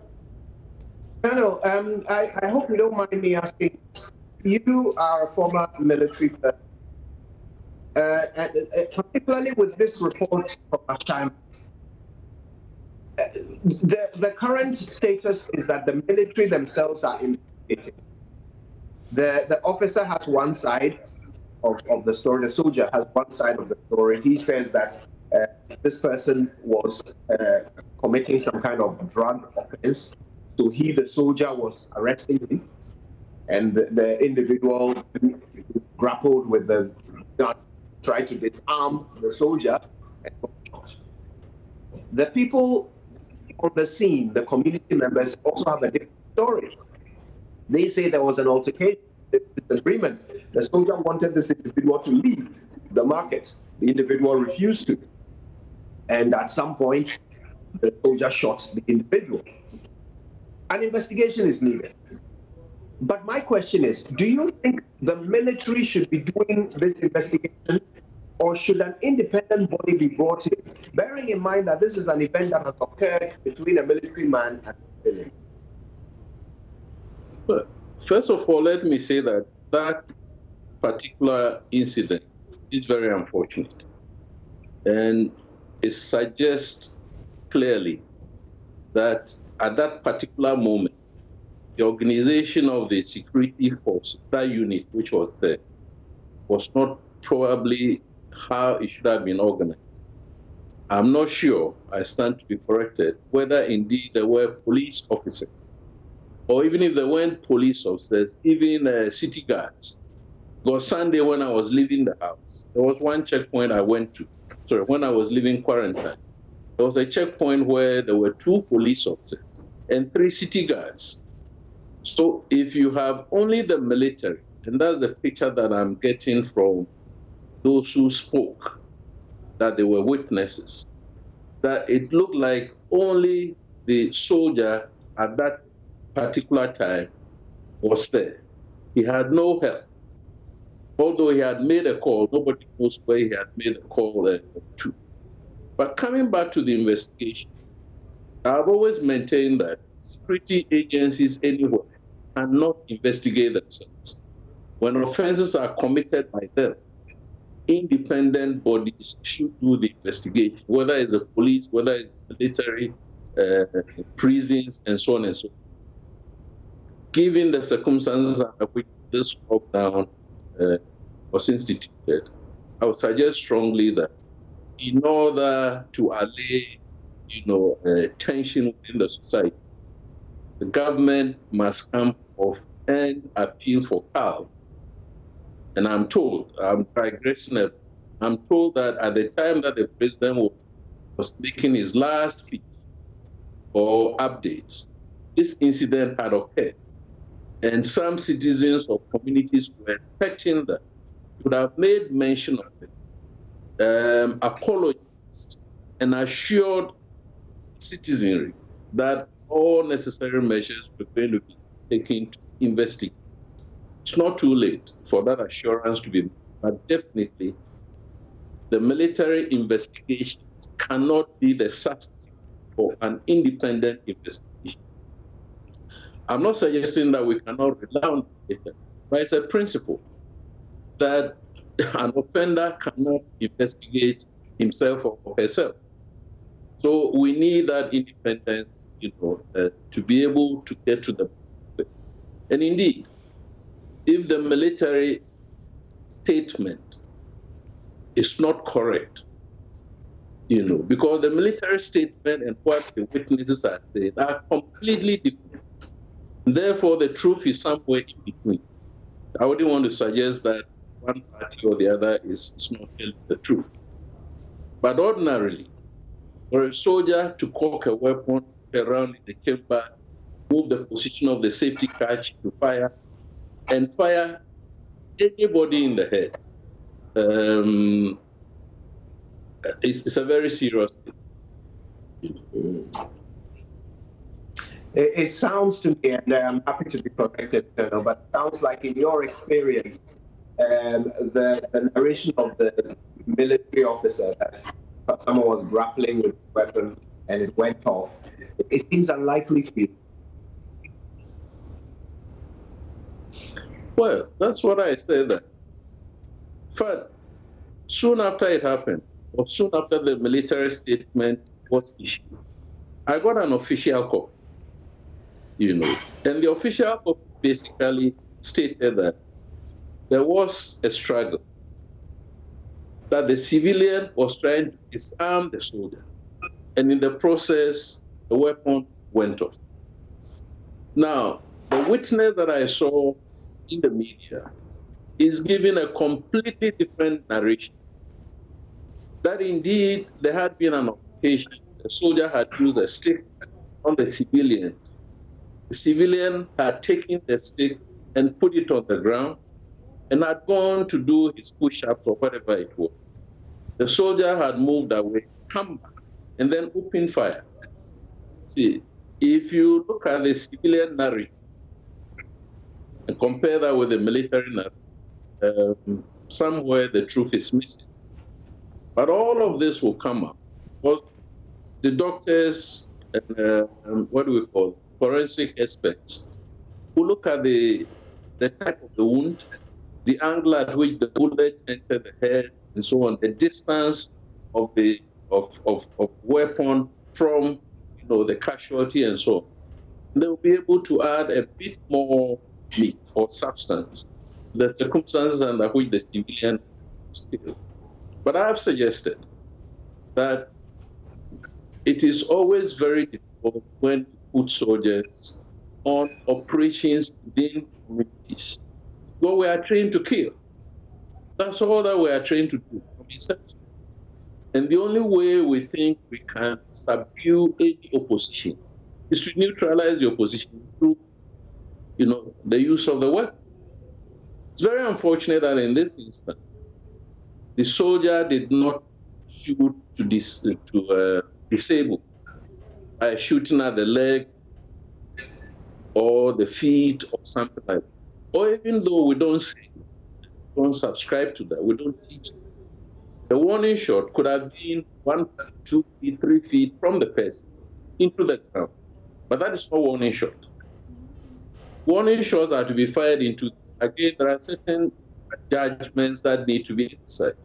You scan the environment to see whether the high-rise buildings, in case somebody on the balcony would accidentally be killed. Why the soldier shot at the level of the human head, I think only the witnesses and the soldier can explain.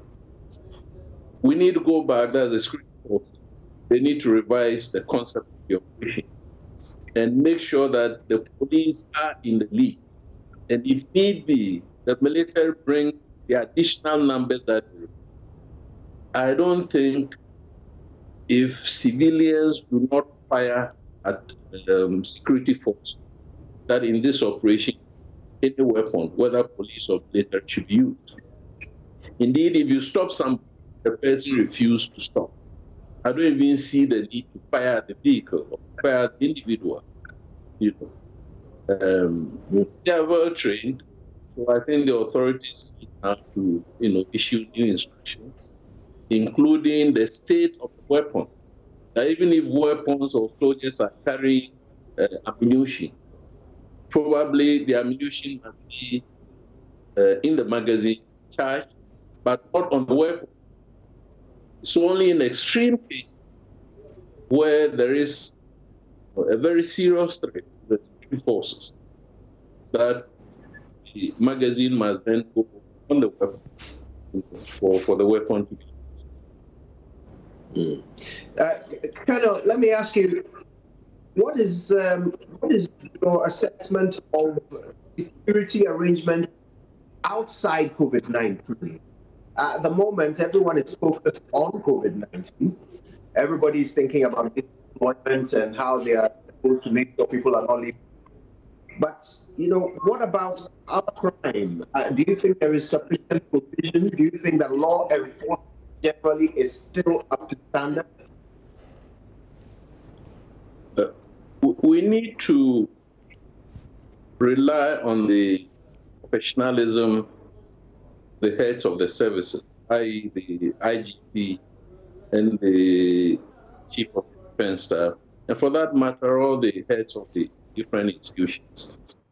The fact that we are now focusing on COVID-19 purposely to get people to stay at home wouldn't mean that 100% of the resources that the respective services have been taken and aligned to the COVID-19. I want to believe that we have some numbers still to look at the other aspects of national security. I don't know how much research will do, but yesterday I read on defense that the level of crime in South Africa, for instance, has come down. So the criminals themselves are also restricted. Yeah. So it's only the police who have the statistics. And it's not too late for them, even at this stage, to give us some numbers to chew, whether the restrictions have helped to reduce crime or whether, to the contrary, the restrictions have opened up avenues for criminals to go about their duty. But national security, that's in its entirety, whether it's military security or other types of security. Immigration will be on the border.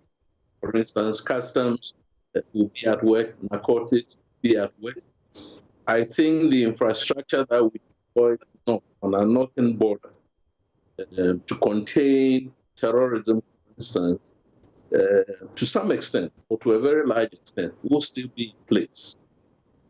So we should rest assured that the leadership of the different sectors are professional enough and know how much resources to pull from where.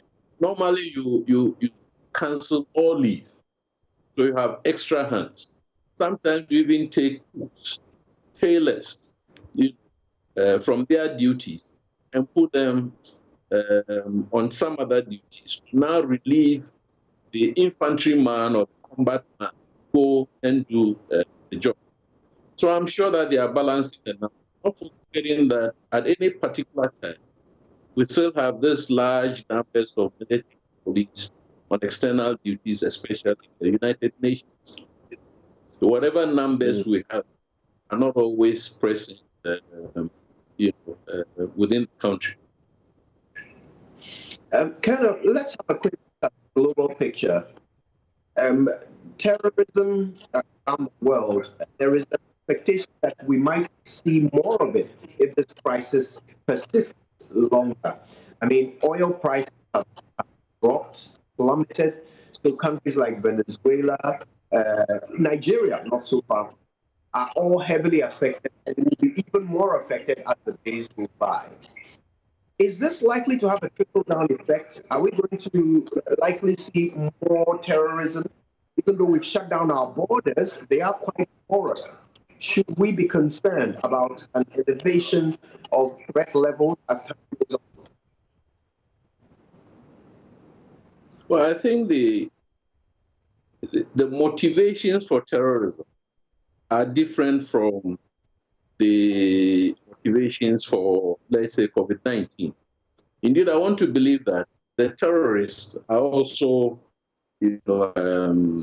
susceptible to COVID-19, just like anybody else. Probably as we speak, some of their numbers have been affected. So they will also be under some form of restraint or constraint not to expose themselves.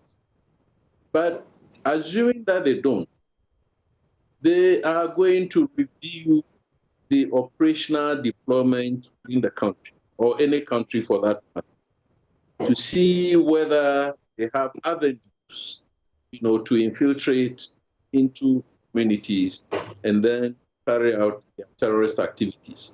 That's why I suggested that the authorities, in all probability, would have done a careful balancing act to determine that a certain front must be maintained.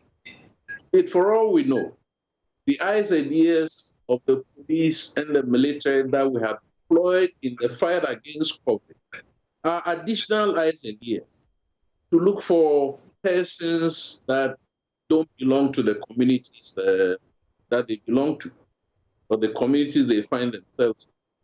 So the COVID-19 campaign or security operation may very well strengthen the fight against terrorism, but it may also, probably, as I've said, create some weaknesses here and there in the deployments that we have put in place and allow avenues for the terrorists to filtrate. Reference the effect of the oil prices and so on and so forth. See, the point that ECOP Gariba made, that is a humanitarian operation, I think probably have not been taken, we've not thought too deeply about it. We should rather be concerned more about citizens who are facing hardship and might resort to all forms of antisocial behavior, including resisting the law, resisting the restrictions, including resorting to petty theft and so on and so forth. And I think I saw a gentleman in one of the media who was saying that an angry man is a lion. You see, so those people that are always called the lowest common denominator, the persons who must always be out on the streets, out and about, earn a living, and to be able to feed themselves and whatever families. And that this restriction, they are not able to earn that. The services have not reached. You see. So what do they do? That is where the temptation is. You see. So I will be rather concerned more about the deprived in our community. If you take the 400,000 parcels that were being, I was asking myself, if within Greater Accra, only 400 persons need social support, then this country is more than a middle income. That 400,000, just the tip of the iceberg. So who is feeding the remaining population who are also deprived? You see, that question we've not answered. We need to up the game and reach as many of the deprived people as possible. And I think I've heard TV3, excuse my language, in Kumasi, where Palace is involved as a traditional the government is involved, certain institutions are involved, and it does appear that even the Palace is doing a better job by delivering food to houses, rather than the authorities going and people stampeding to come and grab food. So a lot of organizations doing this operation, that's the social support that we're giving up in order to ensure that people remain law-abiding, but not add to the criminality and insecurity that we already have. If you don't, I'll go. Well, so that'll be it for now. And, well, Kojo and myself are grateful. And Kojo, you say that this is an interesting discussion, won't you say? Absolutely, absolutely. I was hoping to ask the Colonel finally how he's feeling after coming out of quarantine, but we probably have run out of time. Well, thank you very much. Colonel Festus Abuaje is also a security consultant and then also an analyst on the subject, and he's a regular on the show, but also on regular programming on the channel. But look, we'll bring you the latest update on COVID-19 we have, and then when we come back, we'll tell you how you can ensure financial prudence during this lockdown. And we all do know it's on the back of the fact that many of us had spent a lot of money trying to buy related items before the start of the lockdown. And just a week on, just a week and over into the lockdown, we still need to dip our hands deep into our pockets and make more purchases. How do we make sure we keep it all tight when it comes to our finances? We'll do all that next.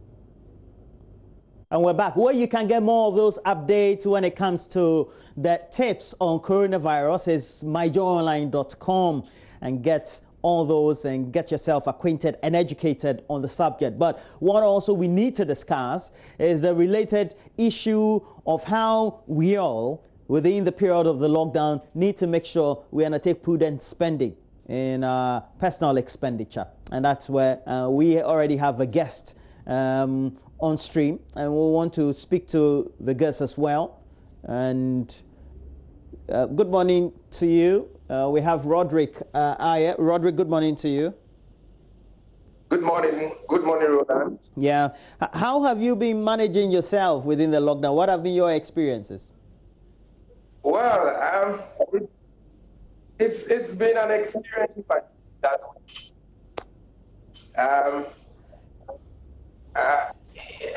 well, let me say that I have a normal schedule to run because we still go to work.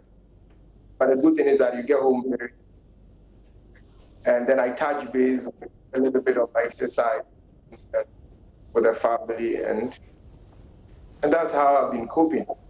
Yeah. And we know that you're deeply into finance, its workings and its matters, and doing the analysis, and even authoring a book on many related sectors because of where your type of experience is.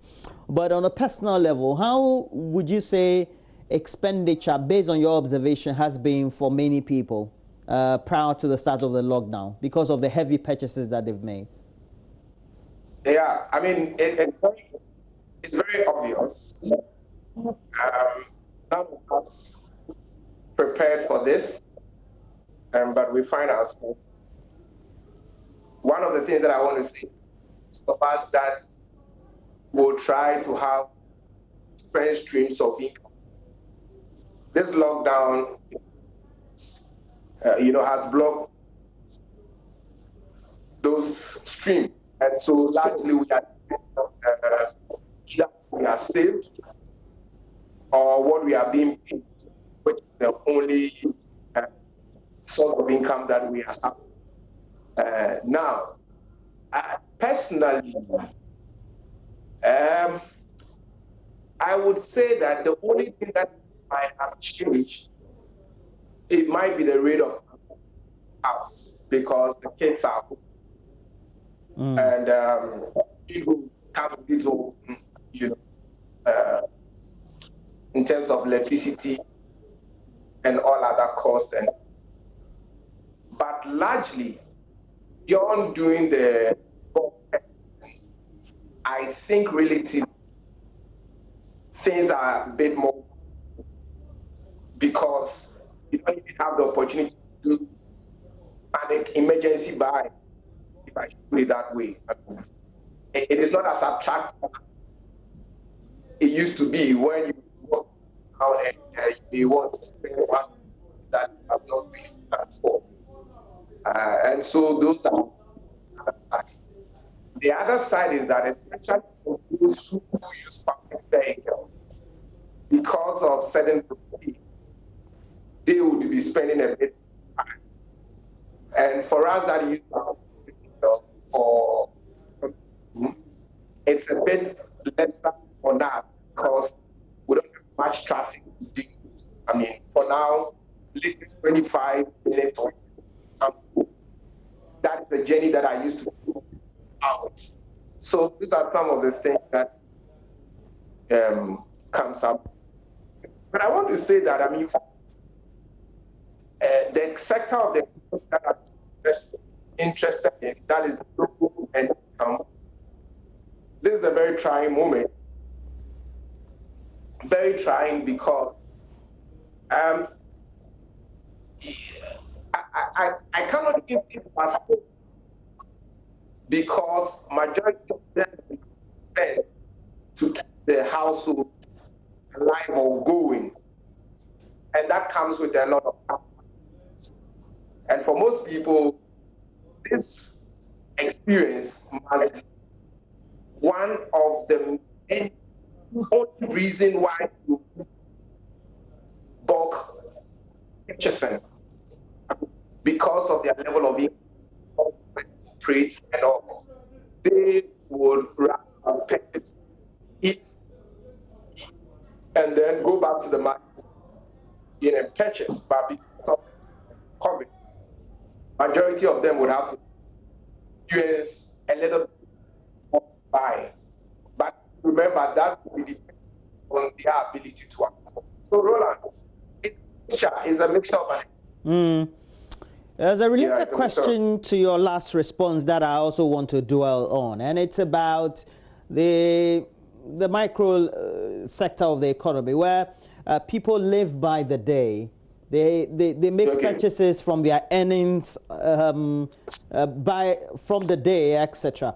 Now, it would mean on varied levels that we need to then take a look at what works for them, what is the best advice, because many of them now are at home. The earnings are not trickling in as they should, and how do they manage? Yeah. They are not spending more, but at the end of the day, the little that they get is not coming. Absolutely. There's something that we need to look at carefully. And I think we need to be planning after COVID. One of the things that I've noticed is that the COVID necessarily has shown that it shows the level of that we have in our economy. I mean, if you watch, because we have a social net that will take care of the economic vulnerable, many of us, including, we have activated some artificial or temporary support for a number of. And the point is that when we are done with COVID, what happens to them?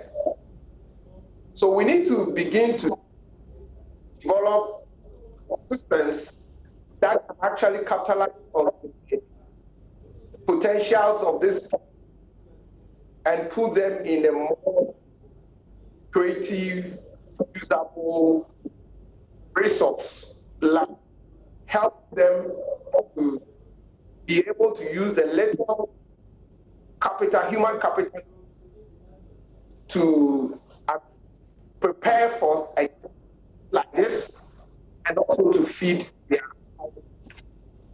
And so one of the things that we have depended more is how to strengthen the microfinance business development activities within the brackets or the economic so that these people can at least buy certain available which are in the market.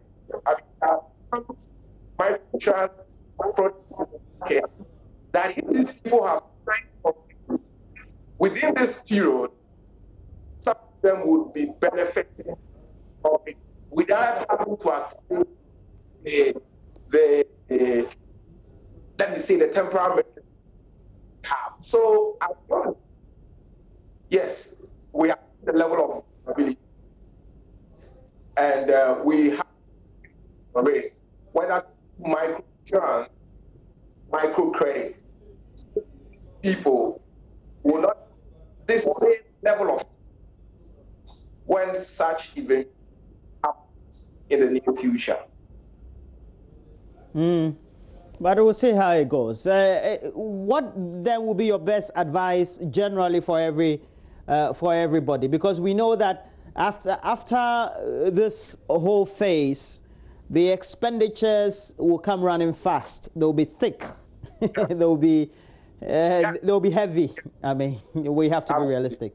So how do you prepare, knowing that school fees for the second term or the third term or the next semester is waiting for you, or perhaps that admission or that you have or that project will mean that your masons who had been home will come quickly banging on your door to make sure that they complete the project and end something?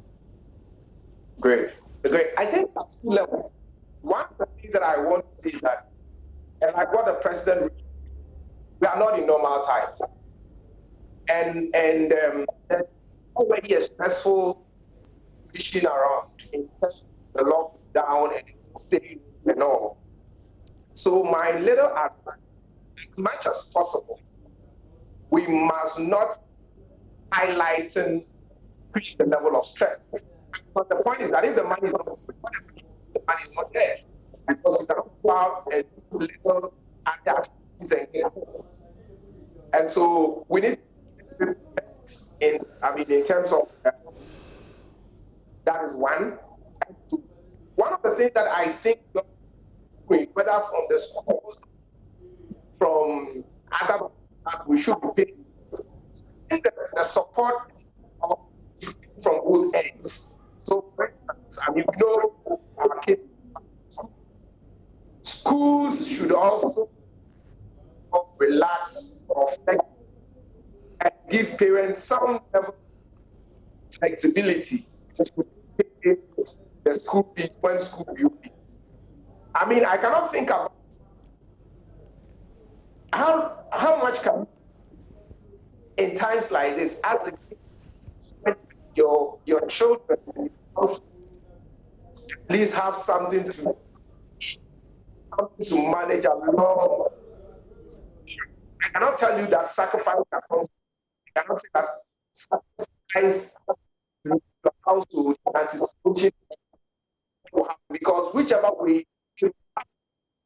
And so we need to be looking at from the demand and what both ends can do to manage the situation in. Well, thank you very much. Your advice or counsel has come in handy. Very educative for us as well. And that's Francis Ayer. He's a financial analyst. He's also an author on the sector.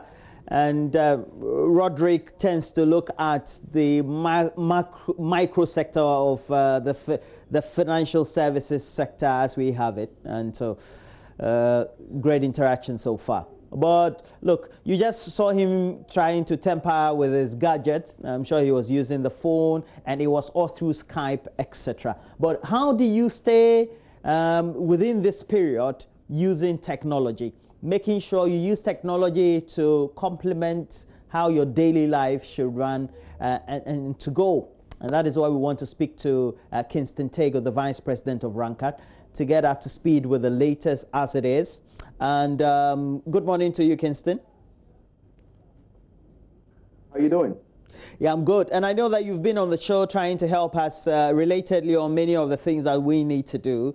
By your observation, would you say that many people have caught on with some of the pieces of advice you've been giving as to which of the applications you should use, which of the best technologies are out there, etc., to use within these times? We've seen tremendous traction on people taking some of the solutions we proposed. Recently, the lockdown means parents are unable to take their kids to school. So the last time we did this, we had this conversation. We had people reaching out, asking about what other solutions, what other platforms they can use to continue education for their students. And I'm very excited about today's conversation as well.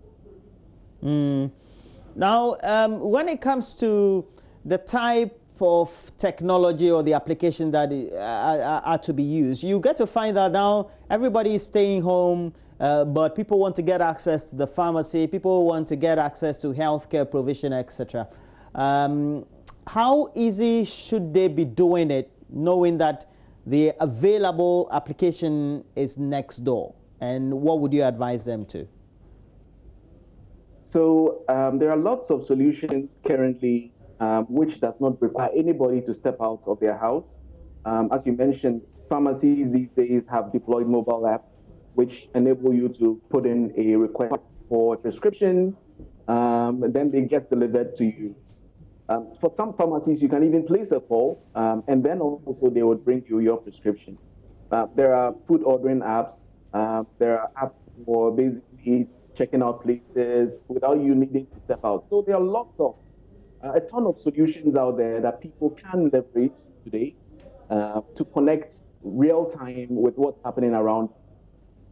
Yeah, and I know you've put together some apps for us. Can you just take us through?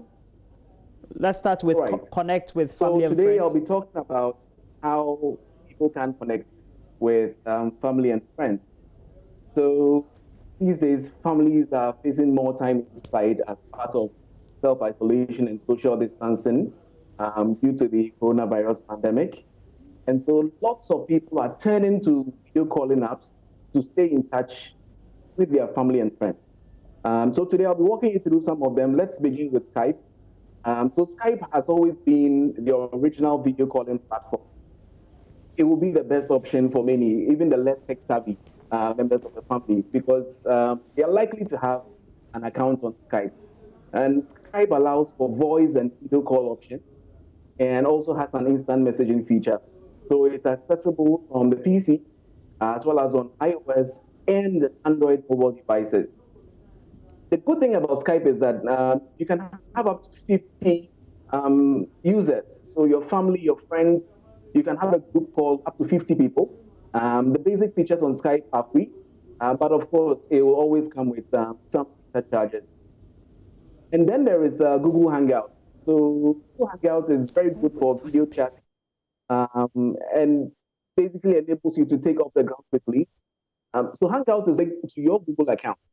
So if you're on Android or you're a Gmail user, it's likely a lot of your contacts will be accessible for free video calls on Hangouts. So it's not only on Android, it's on PC, it's also on iOS. And with Hangouts, large groups of people can be connected despite their distance and different types of hardware that they use. A session can consist of chatting, audio calls, live video, or a blend of all of these.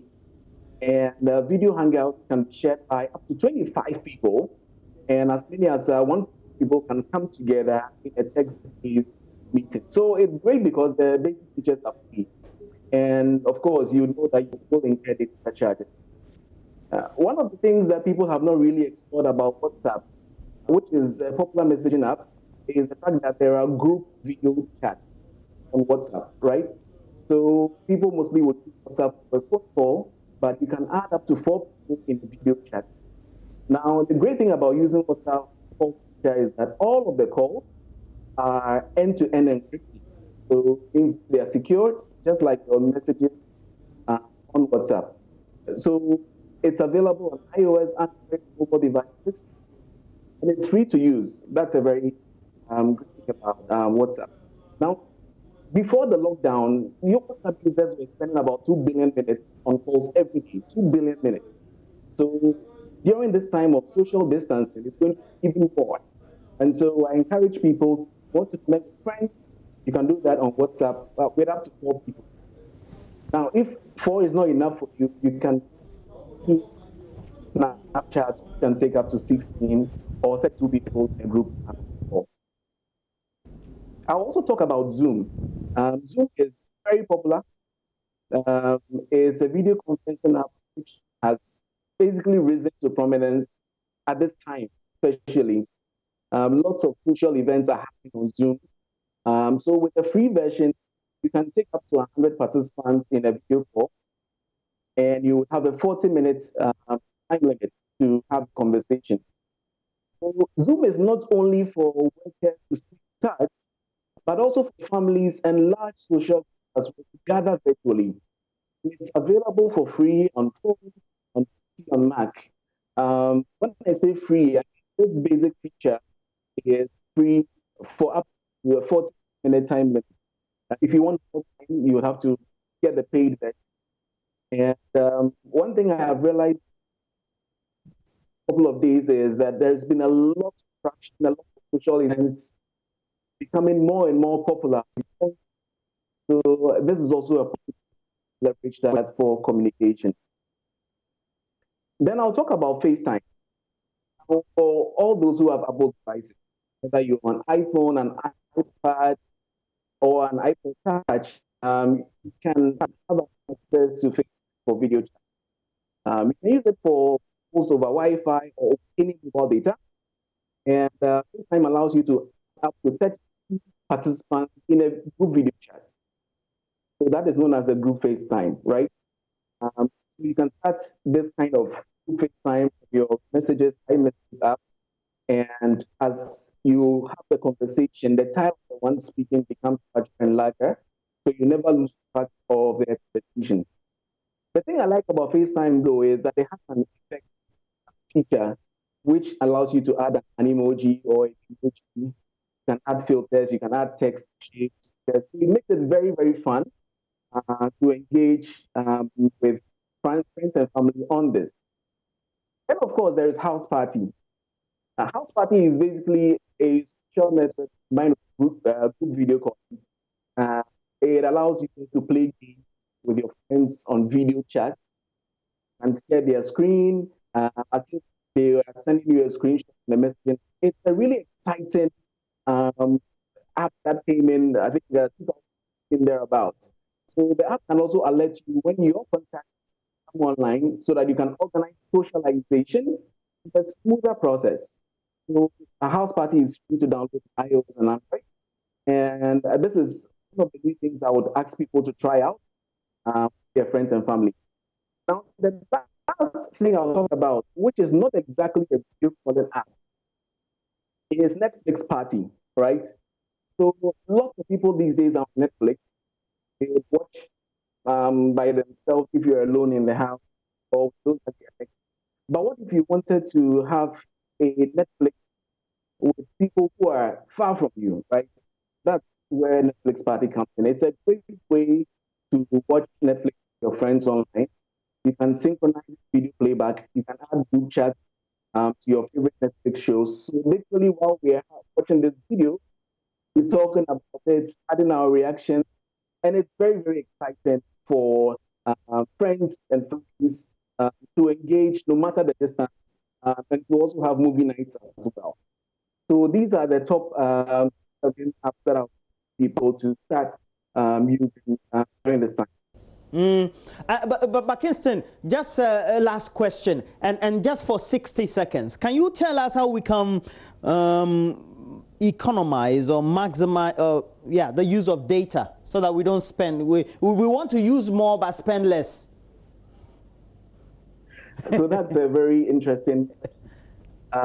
So if you're going to cut down on data costs, I would say do less video calls, more voice calls, over WhatsApp, over FaceTime, because of course video calls need more bandwidth, which means more data. So that is one bit. And as much as possible, schedule everything. When you schedule your time with friends, it means that you are able to plan how much you can spend, and you don't have to overrun your budget as far as data is concerned. So that is the bit I can say about that. Now, also, it's important that beyond friends and families, business also maintain connection with their audiences. So we are seeing a lot of businesses sending out text messages asking people to call. Well, you can leverage some of these platforms, but also here at OneCard, we are enabling businesses to take charge of these solutions that we have deployed, which is AI-enabled customer engagement platforms, so that these businesses can consistently and continually engage with their audiences. Okay. That is one other thing I'll put out there so that businesses can connect and find value in that. All right.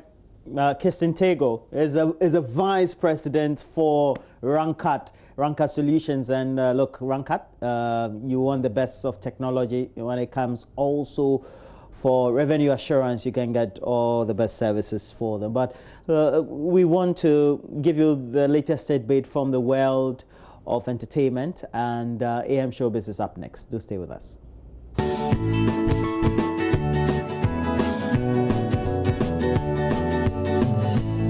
Good morning, my name is Kadia Samoa and this is Showbiz. Now to my very first story. Music producer Kewa has given his followers a preview of high-life musician Castro's song featuring Nigerian musician Davido, which was recorded prior to the musician's disappearance. Though the song has not been officially released yet, Kewa decided to pay tribute to Castro with a song during Behind the Hits challenge on Instagram. Now, American actor and TV personality Nick Cannon is making good on his promise to complete rapper Nipsey Hussle's documentary about controversial healer and herbalist Dr. Sebi. The late rap icon and businessman was apparently in production on a comprehensive documentary about the lifestyle guru when he was killed last year. And at the time, Cannon promised to continue the project in his honor. A year on, Nick Cannon has released a trailer for the upcoming film, featuring interviews with famous people. Okay, so that was Nick Cannon on the documentary that Nipsey Hussle was working on about Dr. Sebi, the man who was able to cure AIDS, cancer and stuff, who was arrested and he later died in prison. Well, could you wrap up for us? Yeah, well, it's been amazing, and thank you so much for that rather fascinating story there, Cardi. You look great from here, but thank you. And, we're back tomorrow with even more on the AM show. Don't miss it. Oh, thank you.